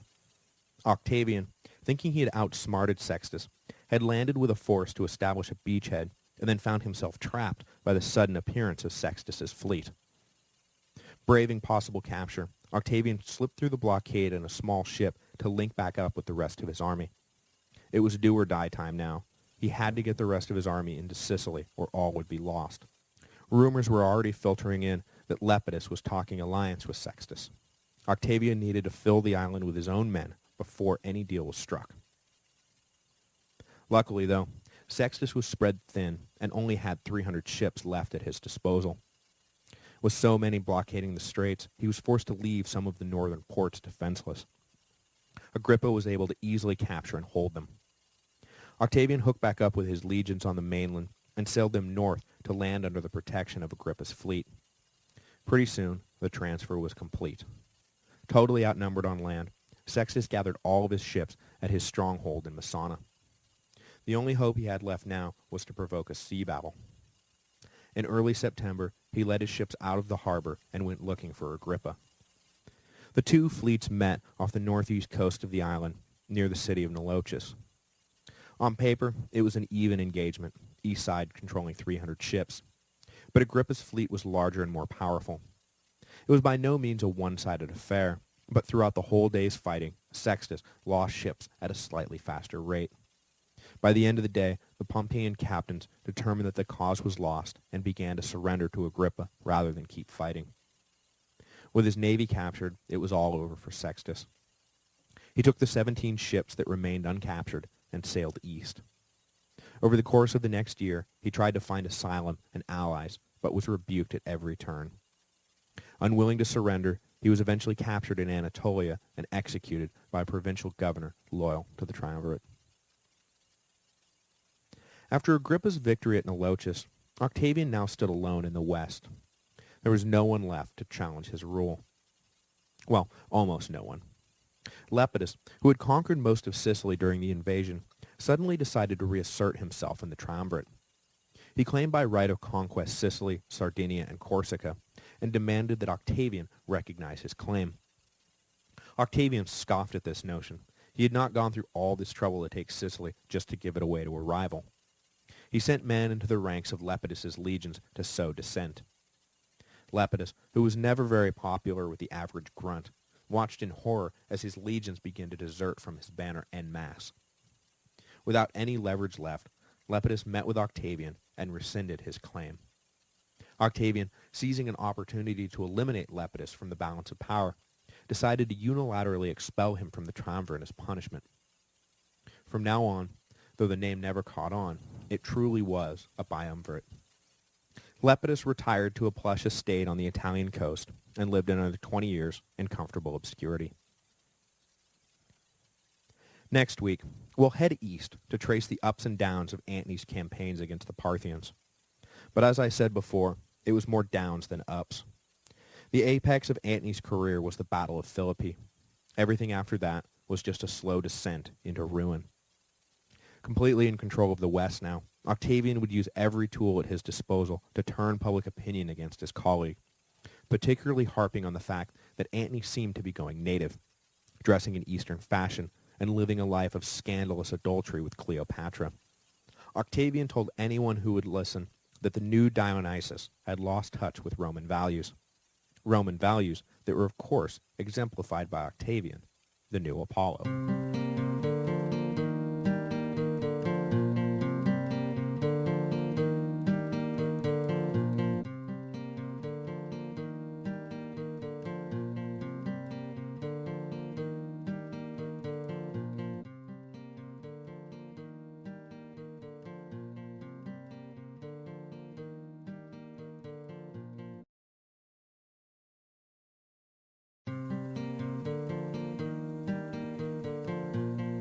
Hello, and welcome to the History of Rome. Episode 50, The Donations of Alexandria. Last week, we focused mainly on Octavian's trials in the West.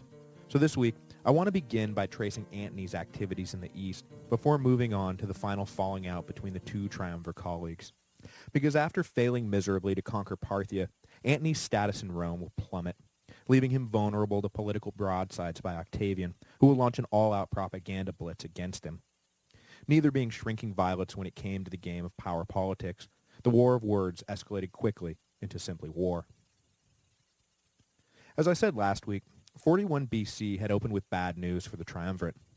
While Octavian dealt with the revolt cooked up by Fulvia and Lucius Antony, Mark Antony was faced with a preemptive strike by the Parthian Empire against Syria. For the next 3 years, Antony's legions would be forced to engage in a running war with the charismatic, popular, and brilliant Parthian prince Pakur. Before the Romans were able to react, the Parthians had overrun Syria and Judea and placed puppets on the thrones of both kingdoms. Constantly distracted by internal Roman politics and the preparations for his larger offensive, Antony left the prosecution of these initial Parthian campaigns to lieutenants, specifically a capable general named Ventidius. In 38 BC, Ventidius was able to corner and kill Pakur in battle outside of Antioch, but he was curiously unwilling to follow up his victory and take an important Parthian stronghold on the Euphrates River. Word began to trickle back to Antony that Ventidius was accepting bribes to hold back his forces. So Antony relieved the general of command and headed out to take control of the situation himself. But with winter approaching and the city untaken, Antony prudently chose to withdraw the attack. Plutarch mentions that he took home with him some 300 Greek talents, a friendly gift from the Parthians that of course had nothing to do with him breaking off the siege. In 37 BC, though, Antony was ready to go on the attack. Not only had he settled affairs with Octavian and renewed the triumvirate, but he also reaffirmed his alliance with Queen Cleopatra. As with the last time Antony and Cleopatra had established friendly terms with one another, the most recent summit produced another child. With all the money he would ever need and 100,000 troops finally organized and ready for action, Antony decided it was high time he put his stamp on the East. In the beginning, things went splendidly. Basing himself out of Antioch, Antony swept through Syria and brought the territory back under Roman control. With this reclamation, it was time to do something about the unsatisfactory political arrangements that had governed the East since the days of Pompey the Great. Specifically, Antony was tired of the weak-willed and half-hearted client monarchies which left Rome without buffer states it could really trust. So Antony deposed all the kings from Pontus to Judea, installing Hellenized monarchs he could trust. Men, it should be noted, who were not just loyal to Antony and Rome, but were capable administrators in their own right. Indeed, after Antony's suicide in 30 BC, Octavian would survey the political systems his dead colleague had left behind and see no reason to disrupt any of it. In 36 BC, almost 20 years after Crassus had taken his shot at Parthia, and nearly a decade since Julius Caesar had begun planning his invasion, Mark Antony finally ordered 100,000 troops to march east. Rome was headed back into Parthia. The captured legionary standards of Crassus were still being held as trophies by the Parthian monarchy. Antony intended to get them back, by diplomacy if necessary, but hopefully by force. In the end, he never had the opportunity to use either. The invasion was a complete debacle. Antony's legion set out in June and followed the route through Armenia laid out by Julius Caesar, and the route that should have been taken by Crassus. But once in Parthian territory, Antony was, like Crassus before him, at the mercy of local guides.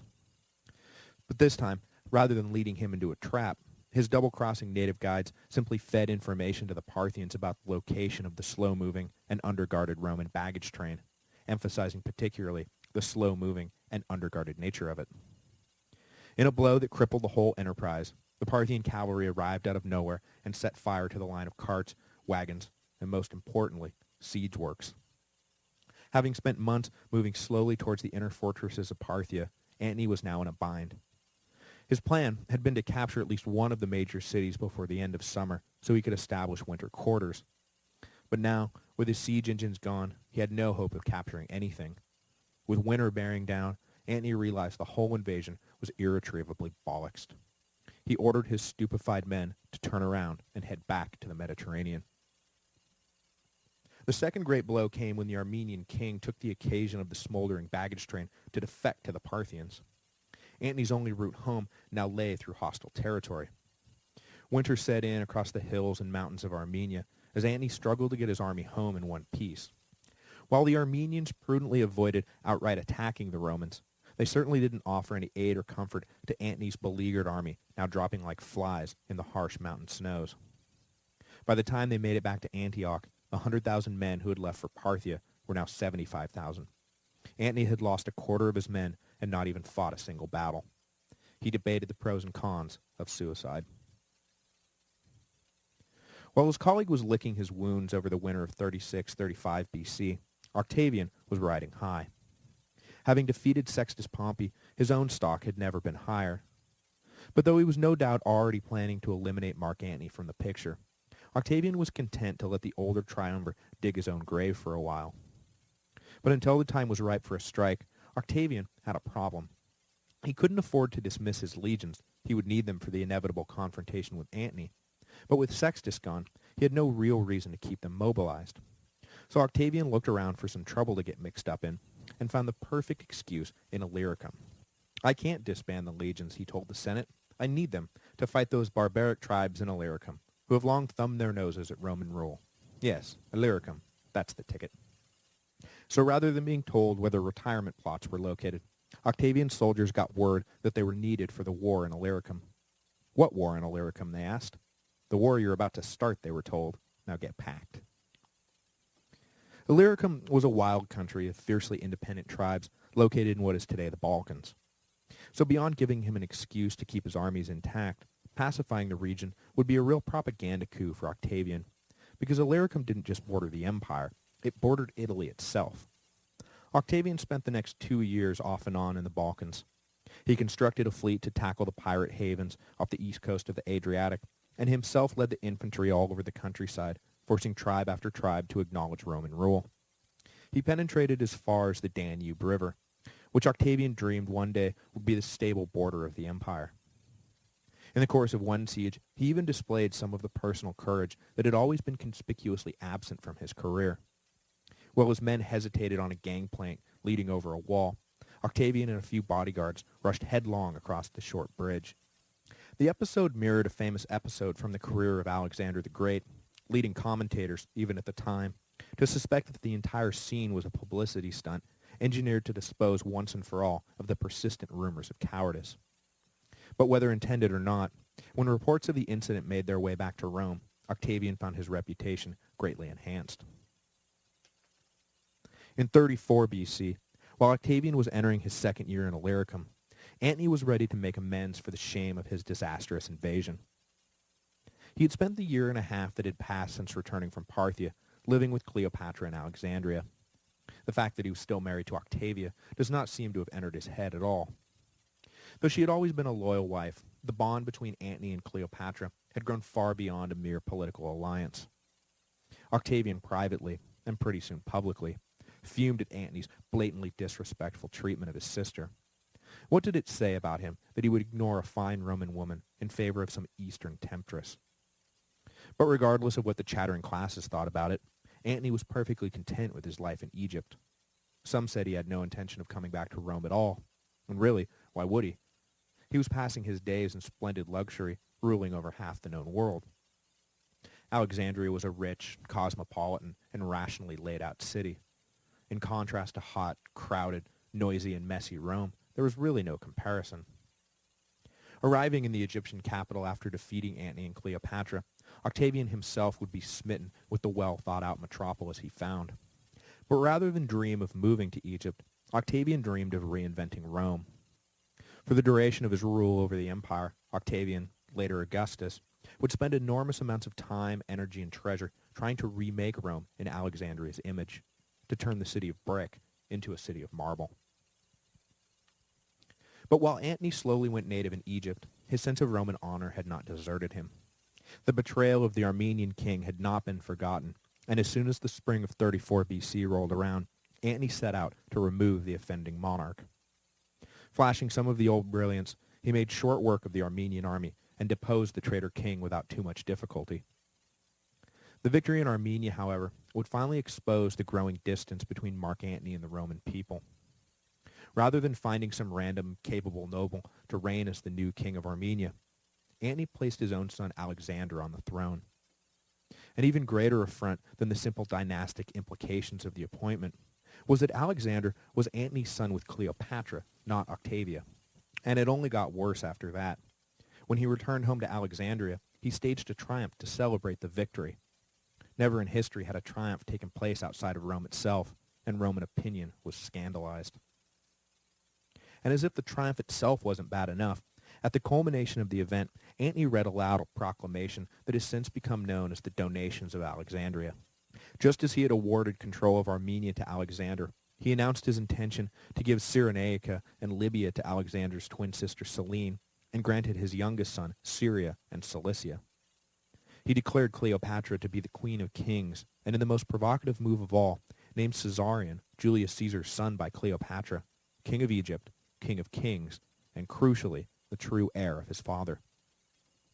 When Octavian and the Senate heard about this series of proclamations, they erupted in outrage. Antony had gone off the reservation and was now putting his illegitimate children in control of Roman provinces.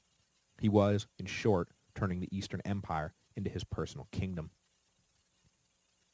Octavian, though, as much as he railed against Antony in public for his monarchical ambitions, was not nearly so concerned about what child technically ruled what province and who was inheriting what. What troubled him was the massive navy Antony was constructing. All the military spending Antony had been undertaking of late was ostensibly for his planned reinvasion of Parthia. But you have to wonder, who needs 400 ships to invade the Iranian plateau? And of course, when you got all the way to the inner circle, the threat of Caesarion was acutely felt. Octavian's whole career was predicated on being the heir of Julius Caesar. True, in recent years, he had established himself as his own man, but still, people were following Gaius Julius Caesar for a reason. If the claim of Caesarion's legitimacy began to gain traction, it could threaten the whole project. Now, in Octavian's inner circle was of course Agrippa, but there was also another man of equal importance, who I have thus far inexcusably neglected. Gaius Maecenas was about 7 years older than Octavian and Agrippa, but he had fallen in with the two ambitious youths early on. He had been with Octavian in Apollonia when news of Julius Caesar's assassination came, and he had been a powerful force behind the scenes throughout Octavian's rise to power. Just as Agrippa was Octavian's chief military advisor, Maecenas was his chief political advisor. He had been the guiding force behind Octavian's first marriage to Scribonia, as well as arranging the treaties of Brundisium and Tarentum that had avoided potential civil war with Antony. While Agrippa and Octavian were off fighting battles, it was Maecenas who was left behind to oversee things in Rome, much like Antony had been left in charge of the capital during the campaigns of Julius Caesar. Much like Antony, too, Maecenas had a penchant for extravagant, indulgent living, but where Antony embraced violent extremes, Maecenas was actually a moderating influence on some of Octavian's more bloodthirsty tendencies. His love of soft living and the arts, though, were unmatched, which led to a tense relationship with the stolid, battle-hardened, and humorless Agrippa. In the end, the two were held together only by their mutual loyalty to Octavian, but both proved to be indispensable to their master's success. Agrippa's role was obvious. He won the great battles that put Octavian in power. But, for example, it was Maecenas' patronage of the arts that was the key to the cult of personality that would surround Caesar Augustus and keep him in power. Maecenas cultivated the leading artists and poets of the day, specifically Horace and Virgil, and engaged them in a great project to perpetually glorify his boss. In the words of Anthony Everett, Maecenas somehow managed to keep them all on message without resorting to the heavy hand of censorship, which is, I can assure you, no mean feat when dealing with independent creative types. In our discussions of the reign of Augustus, we will have much more to say about both Maecenas and Agrippa, who will play as much a role in the imperial administration as they had played in establishing it. At least from the time the donations of Alexandria were announced, the three old friends were actively plotting war with Antony. The trick was to bait him into making the first move so Octavian would not look like the aggressor. Octavian slated himself to hold the consulship for 33 BC, and from that position, he planned to do everything in his power to turn Rome against Antony. On the first day he presided over the Senate, Octavian let loose with the most inflammatory attacks he could think of. Antony was living in sin with Cleopatra in the east. Antony had betrayed the honor of blameless Octavia. Antony had illegally executed Sextus Pompey without trial. Antony started wars with foreign powers without the consent of the Senate. Antony was making himself a king. In short, Antony was the enemy of all that was good, pure, and decent about Rome. For the rest of the year, Octavian and Antony were engaged in a war of words for the hearts and minds of Romans everywhere. Antony sent letters back to the Senate that were read aloud by his supporters, claiming that Octavian had forged the adoption papers of Julius Caesar, that he was consumed with a megalomaniacal lust for power, that he was a low-born provincial who had lied, cheated, and stolen his way up the political ladder. It was also whispered that Octavian had engaged in unnatural relations with his uncle on his way back from Spain in order to win Caesar's favor. When 32 BC came around and Octavian's turn in the consulship ended, the propaganda war had played out to a near stalemate. But in provoking the confrontations, Octavian had succeeded in at least one important respect.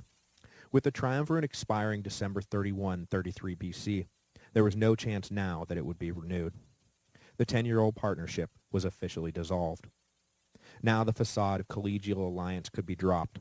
They were rivals and enemies. It was time for everyone to come right out and say it. Octavian even used the occasion of the triumvirate's expiration to hit Antony with a solid body blow. He made sure he was out in front, declaring that he would no longer be addressed as triumvir as he had been for the last decade. That was all in the past. The preeminence of the consuls and the Senate had returned to Rome for good. When Antony, though, refused to give up the title he had grown accustomed to, Octavian pounced, arguing that Antony had no legal standing, no right to the title, and technically no official role in the state whatsoever. If he continued to wield executive power in the East, he was doing so illegally and usurping the power of the Senate and the consuls. He saved his best for Cleopatra, who he built up as some sort of evil sorceress who had hypnotized Antony and controlled him like a puppet. It was important that Octavian lay as much at the feet of Cleopatra as he could. He was hoping to induce the Senate into declaring war, and he knew that they would find it far easier to direct their ire at an evil foreign queen than at Mark Antony himself, who had spent his entire adult life in the service of Rome. Unfortunately for Octavian, many in the Senate weren't having these over-the-top accusations and were not ready to abandon Antony just yet. And in fact, by a stroke of luck, the two consuls for the year 32 BC also happened to be Antony loyalists. They denounced Octavian for his slander and introduced a resolution to censure young Caesar. Unwilling to accept the rebuke, Octavian was forced to reveal what everybody already knew, that despite having given up his triumvir title, he was not giving up on power. He unilaterally and illegally called a meeting of the Senate and addressed the charges brought against him, conspicuously flanked by armed bodyguards. This proved to be a fatal breach of protocol. In protest, fully one-third of the Senate packed their bags and left Rome, headed for Alexandria. Included in their ranks were the two consuls, who took with them all the official executive authority of the state. Octavian, who had for years been claiming his subservience to the Constitution, was now forced to reveal his true colors. He didn't give a whit about the Constitution. He had no official position within the state, but there was no doubt about it. Octavian ruled Rome. Later in the year, he received a gift from the East. A high-ranking defector from Alexandria brought with him the pretext that Octavian could use to finally induce a declaration of war on Antony. It seems that Antony had recently lodged a will in the Temple of the Vestas, the contents of which, if known, would finally reveal the depths of his abandonment of Rome. Octavian demanded that the Vestal virgins produce the document, but citing sacred oaths, they refused. Undeterred, Octavian simply stormed the temple and seized the will. Romans everywhere were shocked by this unthinkable violence against the temple, but when Octavian began reading passages of the document aloud, they soon forgot all about Octavian's sacrilege. Antony had left large portions of his estate to his illegitimate children, reaffirmed the claim that Caesarion was the true heir of Julius Caesar, which was, it should be noted, an impossibility within Roman law, as Cleopatra was not a citizen. But most shocking of all, he requested to be buried in Alexandria rather than Rome. Octavian argued that Antony had betrayed his Roman heritage and that it was high time for the Senate to recognize that he was an enemy of the state. Moved by the revelations contained in the will, the Senate, well, two-thirds of the Senate anyway, declared war on Egypt. The moment of truth had come. Octavian and Antony were finally going to face off in battle. The prize? Sole control of the Roman Empire. Antony knew what was coming down the pike as soon as a third of the Senate showed up on his doorstep. The 400 ships he had built for the invasion of Parthia were soon sailing for Greece. In a crucial development, Antony decided not to lead the fleet all by himself, but appointed Cleopatra as co-general. There's no straight answer for why he chose to elevate Cleopatra to this high rank in the army, but the effect was almost wholly negative. The Romans who had fled Italy to join with Antony now found themselves subservient to a woman and a foreigner, a situation they found intolerable. This is in no way meant to knock the capabilities of Cleopatra or get bogged down in comments on Roman misogyny, but it's simply to point out that the queen's position did prove to be a corrosive acid eating slowly at the heart of morale in the Antonian camp. But Antony ignored advice to leave her behind, or better yet, kill her and annex Egypt, and the two set sail for Greece, ready for the showdown with Octavian. By the winter of 32-31 BC, the bulk of the Antonian fleet settled into the Ambracian Gulf on the coast of the Ionian Sea. It was a curious choice of positions. When it came to strategically locating armies for east-west showdowns, the common assumptions was that the ports along the Adriatic were far more valuable. By stowing his fleet far to the south, Antony essentially ceded Octavian an opportunity to ferry ground forces from Brundisium over to Dyrrhachium. Historians have postulated that Antony was as concerned as Octavian about looking like an aggressor, and wanted to clearly signal that his intention was not to invade Italy, so he chose not to plant a huge navy off the coast of the peninsula. He may also have been concerned about keeping his supply lines from, and escape route back to, Egypt open. Whatever the final calculus that led to the decision was, the upshot was that with his fleet in the Ambracian Gulf, when it came time to sail out in the spring, he would have to pass the small port town of Actium, which stood at the head of the narrow entrance to the Gulf. Prior to their falling out, Octavian and Antony had been slated to share a year in the consulship in 31 BC. With Antony persona non grata in Octavian's Rome, young Caesar took his position as senior executive without Antony in the way. Octavian began to claim, not totally inaccurately, that traitorous Mark Antony was leading a foreign army against the legitimate government of Rome. It was true that Antony served no official capacity, and that his legions were led and recruited largely from the east, while Octavian, as the rightful consul, was leading armies drawn from Italy itself. But at this point, everyone knew what the score was. No one bought the hype that one side was fighting for Rome and the other side against Rome, or for the Constitution or against the Constitution. This was just two powerful men using the resources of the empire to decide once and for all which one of them would run the whole show. Octavian and Agrippa decided that their best shot against Antony, who, despite all their propaganda and slanders, they never once underestimated as a military commander, was to act boldly. Antony had set up a critical supply hub at Methone in the southwest Peloponnese. If the city could be taken, Antony would find himself without access to fresh supplies and susceptible to a maritime siege of Actium. So in March of 31 BC, before the winter was out, Agrippa led a daring run through the storming waters of the Ionian and launched a surprise assault on the city, capturing it before Antony could react. When the spring arrived, Octavian hastily ferried 50,000 ground forces across the Adriatic and marched them south.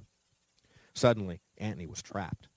Octavian's forces prevented him from marching his army overland out of the Ambracian Gulf, while Agrippa's navy positioned itself off the coast and dared him to try to sail out of danger. Antony recognized immediately what a disastrous position he was in. Just as with the failed Parthian expedition, he knew that his only hope was retreat. He had to get back to Egypt and regroup, or all would be lost. And he had to do it fast, too. His men were badly undersupplied, and, trapped in confined quarters during the summer heat, were falling prey to disease, the great scourge of armies. To top things off, reports came daily listing off which high-ranking officials had slipped across the lines during the night. His allies and his gods were deserting him. Next week, Antony will make a break for it. Though at the time the Battle of Actium was an important but not necessarily decisive victory for Octavian, history would soon be written by the victors to portray it as the great and final triumph of Octavian over the enemies of Rome.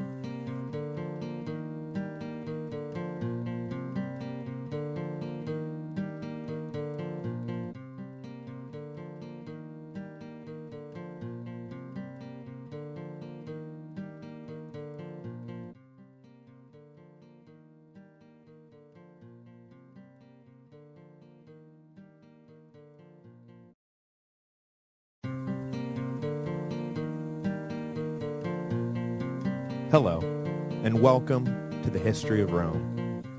Episode 51, Actium. After the partnership between Antony and Octavian broke down, Following the dissolution of the Second Triumvirate in 32 BC, there was no longer room in the empire for both men. Everyone had long suspected that war would break out between the two triumvirs eventually. Now, that war had arrived. Once again, Romans were forced to choose sides in a civil war. I honestly feel sorry for the exhausted generations of this final century of the Republic. These men and women who were born just before Sulla's first march on Rome in 88 BC, who grew up in the vicious proscription regimes of the two feuding generals, Sulla and Marius, came of age at the time of the Catiline conspiracy, and then grew into full adulthood with Julius Caesar's civil wars raging all around them. As they moved into their 50s and 60s, ready to take on the role of elder statesmen or presiding matrons, they were caught up in the triumvirs' wars against Brutus and Cassius and then Sextus Pompey. And now, Octavian and Antony were drawing yet another bloody line in the sand. Every step of the way, these poor souls had been forced to choose sides. Choosing the right side usually meant little more than the opportunity to sacrifice something valuable to the victor, be it land or treasure, while choosing the wrong side usually meant exile and death. While it was true that many were staunch partisans of one side or another, most were just average men and women trying to live their lives, for whom these conflicts were never black and white. On this side was their son, on that side their brother. Their father had been killed by this man, but their daughter's life was now inextricably linked to his success. It was never easy. Every choice, every year, came with more heartache and suffering. The history of their nation was riddled with tales of patriotic solidarity in the face of a barbarian invasion or a long war against the Samnites or Carthaginians. But to this generation, it all must have seemed like some sort of cruel fantasy. Romans did not come together to help one another out in times of trouble. No, that was when they turned on each other and tried to squeeze partisan advantage out of the situation. Edward Gibbon famously said that being a citizen of Rome in the 2nd century AD was perhaps the greatest time and place to live in all of human history. No such luck for these poor sods, stuck in the last century BC. For them, it was all war, upheaval, and trying to figure out the least bad path through a dangerous and unpredictable time. But the hardship endured by the millions of citizens who were just trying to get along counted for little in the personal struggle between Octavian and Antony, who saw only each other. In late 32 BC, Antony and his recently announced co-general Cleopatra had sailed with their fleet for the Ambracian Gulf, intent on forcing Octavian out of the picture once and for all. But Octavian, who had provoked Antony into action, had no intention of going down easily. Antony and Cleopatra were an abomination, little more than Eastern monarchs who were no more Roman than Pyrrhus or Antiochus or Mithridates. Also, they stood in the way of the one ambition he had pursued with single-minded purpose for the last decade, sole mastery of the Roman Empire. Beyond the small port town of Actium, the two rivals were about to meet for what would prove in retrospect to be their final showdown. When the spring of 31 BC rolled around, Antony recognized that he was boxed in at the Ambracian Gulf. And before I go any further, I would like to tell everyone that in A History of Rome First, I've actually got maps to go along with this episode. So, if you go to thehistoryofrome.typepad.com, you can download them and follow along visually. If you are driving while listening to this, however, you are not allowed to look at the maps. Safety first. My intention is to try to slowly go back and add maps to the back episodes, and then keep them coming when necessary for future episodes. So enjoy them.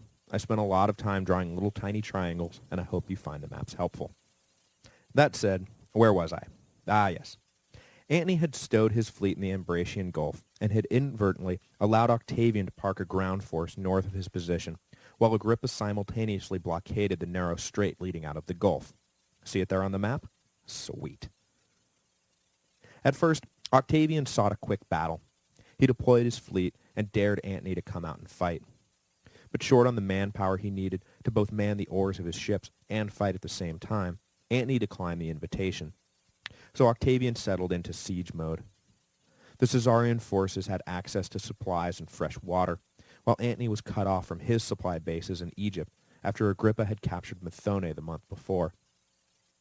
Spring gave way to summer, and with the summer came heat, exhaustion, and disease. Dysentery and malaria swept through the Antonian camp, killing scores of men daily. Now it was Antony who decided to offer battle, before he lost all his men to plagues. He hopped over the narrow strait and set up a forward camp just south of Octavian, and from there tried to pick a ground fight. He sent his infantry the long way around the Ambracian Gulf to make a play at capturing Octavian's water source, but the attempt was repulsed. In the midst of the battle, one of the eastern client kings providing needed auxiliaries to Antony deserted. It was a sign of things to come. Over the course of the next few months, Antony's Roman allies would begin taking any opportunity they could to slip over to Octavian's camp, while foreign allies simply took opportunities to head home. By August, things in the Antonian camp had gone from bad to worse. Antony was no longer losing peripheral senators to defection. Now he was losing key members of his senior staff, many of whom cited the presence of Cleopatra in the camp issuing orders as an inexcusable affront. Mostly, though, they just saw the handwriting on the wall and wanted to get out while the getting was good. In mid-August, Antony tried to break out.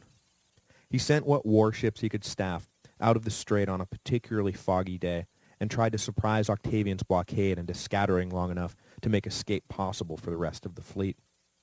But the attempt failed when Agrippa coincidentally arrived with reinforcements just as the attack was about to get underway. Antony's ships were pushed back.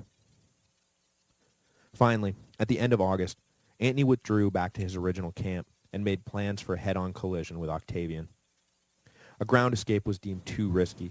Not only would he have to fight his way through Octavian's infantry, but even if he succeeded, he would be faced with a months-long march around the Mediterranean back to Egypt. If, on the other hand, he loaded as much as he could onto as many ships as he could find oarsmen for, there was a real chance that he, Cleopatra, and most importantly, their floating war chest, could make it back to Alexandria and the 14 legions still mobilized there. It was a terribly risky plan, especially after it became apparent that he would be sending just 230 ships against the more than 400 under the command of Agrippa, but there was no choice. He set fire to the ships he could not man so they didn't fall into Octavian's hands. The clouds of smoke were the signal to everyone that a battle was about to begin. On the morning of September 2nd, 31 BC, Antony slowly led his flotilla out of the Gulf, through the narrow strait, and out into open waters. Agrippa and Octavian were waiting for him, with Agrippa, prudently seated over all command of the battle, manning the left flank, and Octavian on the right. Antony hoped to draw his enemies into the confined quarters just beyond the entrance to the Gulf, so their numerical superiority would be muted. But Agrippa had already decided this was a likely tactic and declined to move in.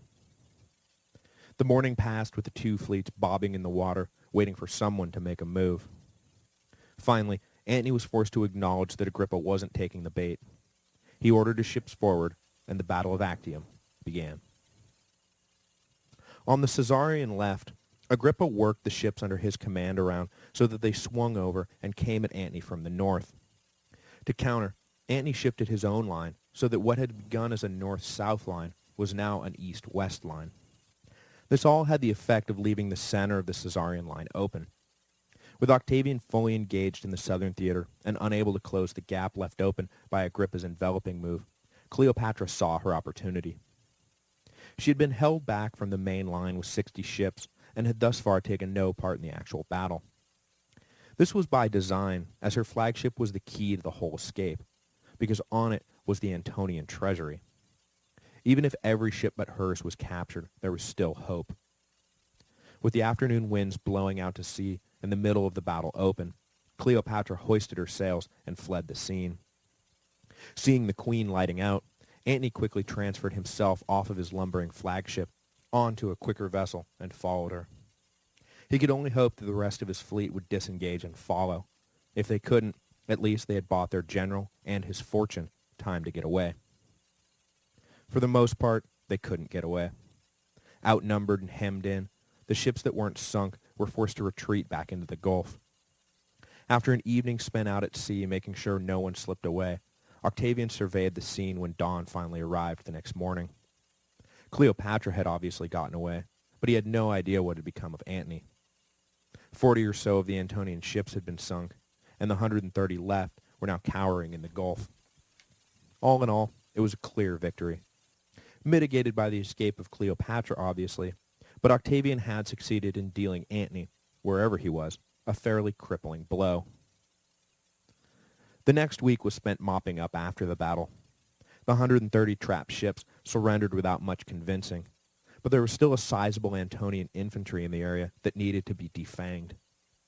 Unable to fit everyone onto the 230 ships, Antony had left some 50,000 men under the command of the intensely loyal Publius Canidius Crassus on shore. Crassus had orders to march them back to Macedonia in the event that Antony was able to make good his escape, and from there attempt the overland march to Egypt. But the soldiers had other ideas. At first, they waited for Antony to reappear, not understanding that the whole point had been for him to get out of Dodge, not fight a battle to decide the war right then and there.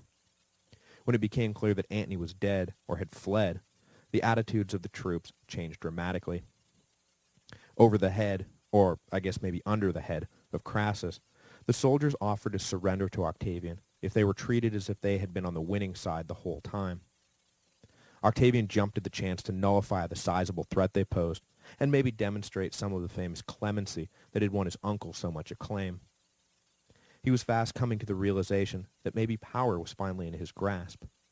He needed to start thinking like a statesman if he was going to be the master of all Romans. He accepted the terms and agreed to demobilize the legions with all the honors and spoils that were due his own men.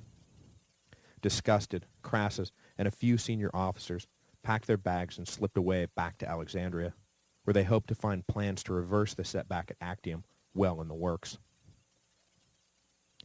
Octavian himself was in no great hurry to chase after Antony, who, it was now known, had made his way out of the battle and followed Cleopatra back to Egypt.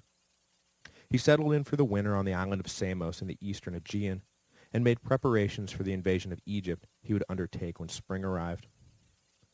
Meanwhile, he sent home thousands of Italian veterans who had completed their service time.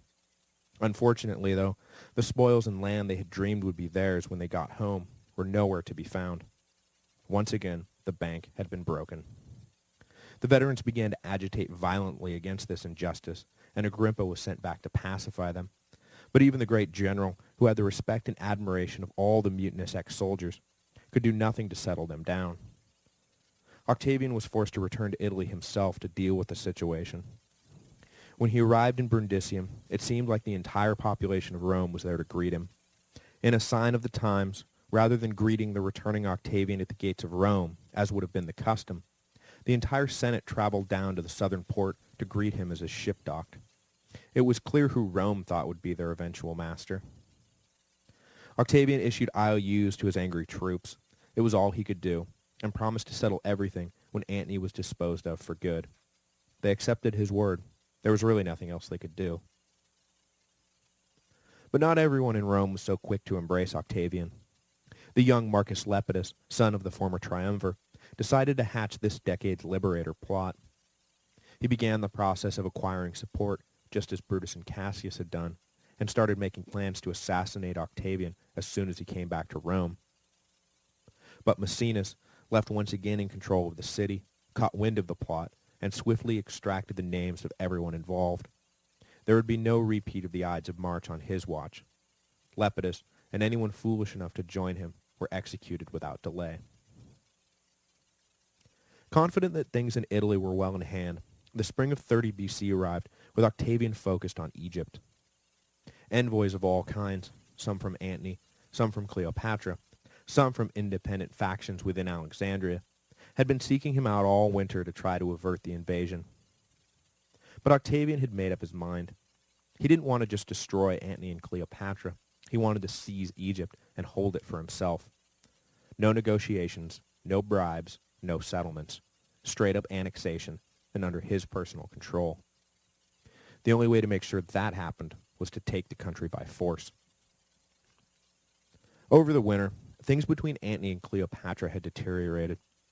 They still had money and troops, but they were trapped in Egypt without any hope of escape or further aid from any of the client kingdoms of the East, all of whom were now under Octavian's influence. Antony refused to bow to the inevitable and continued making plans for the defense of Alexandria, but it was clear that Cleopatra began to pull away from him, perhaps thinking about life past Antony.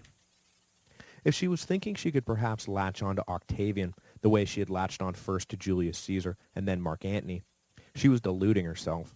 But their survival instinct is strong, and cornered like rats, both Antony and Cleopatra entertained pleasant fantasies where they somehow made it out of this alive and in power.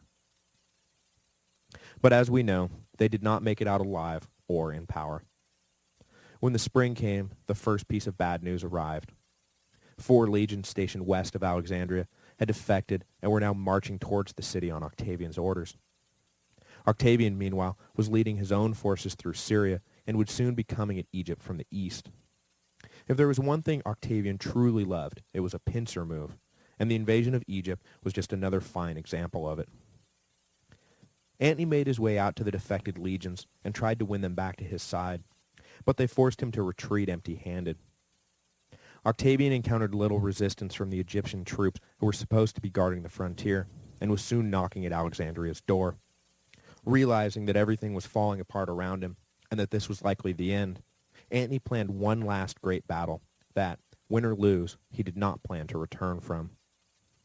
But even his attempt to die gloriously was a disaster.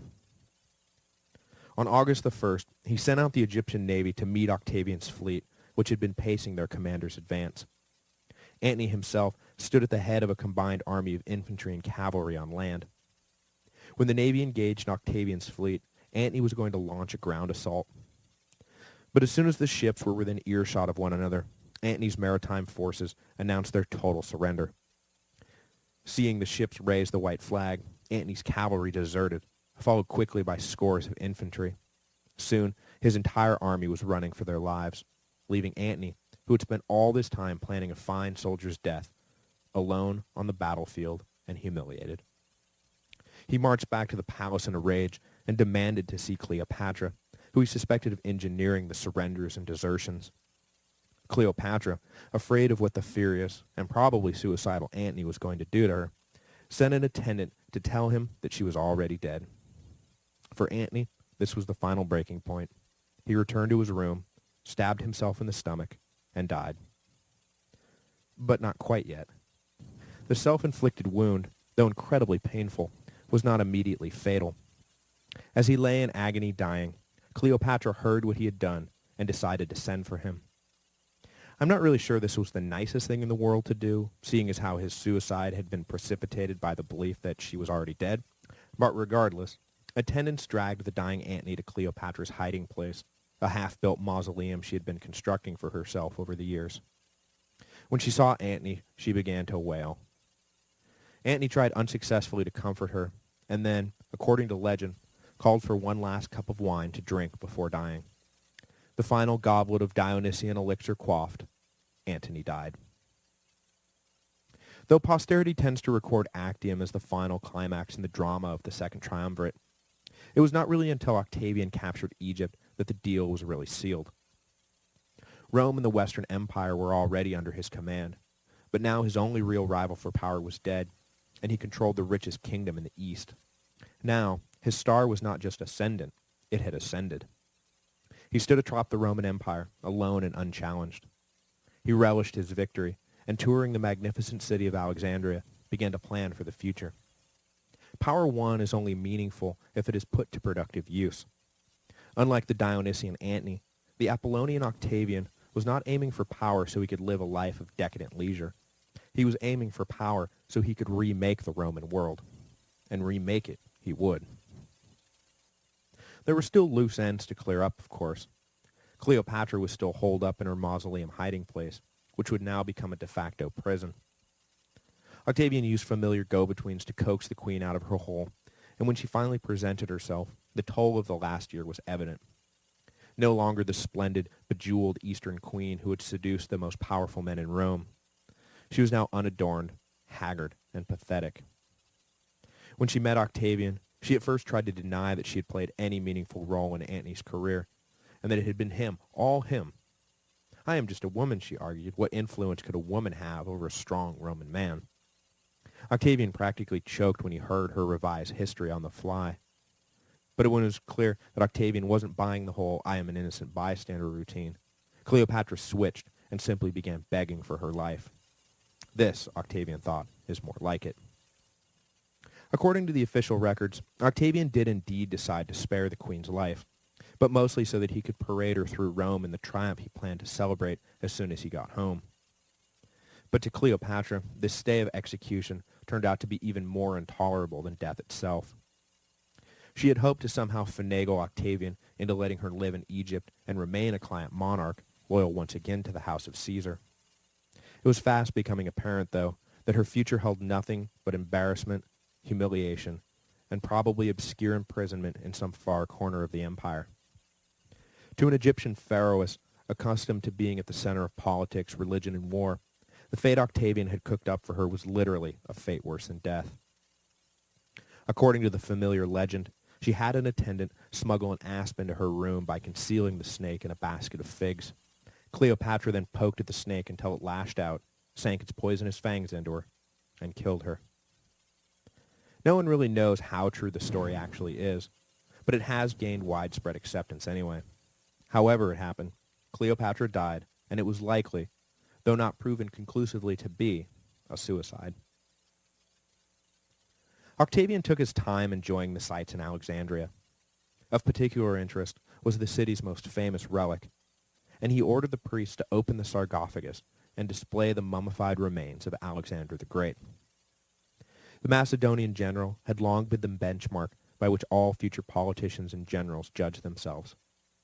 He had attained the throne at just 19 and then conquered his way to India before his 30th birthday.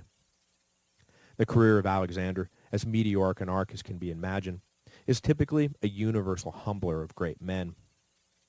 Even a 39-year-old Julius Caesar had famously despaired at a shrine to the great general, lamenting the fact that he had done nothing with his life.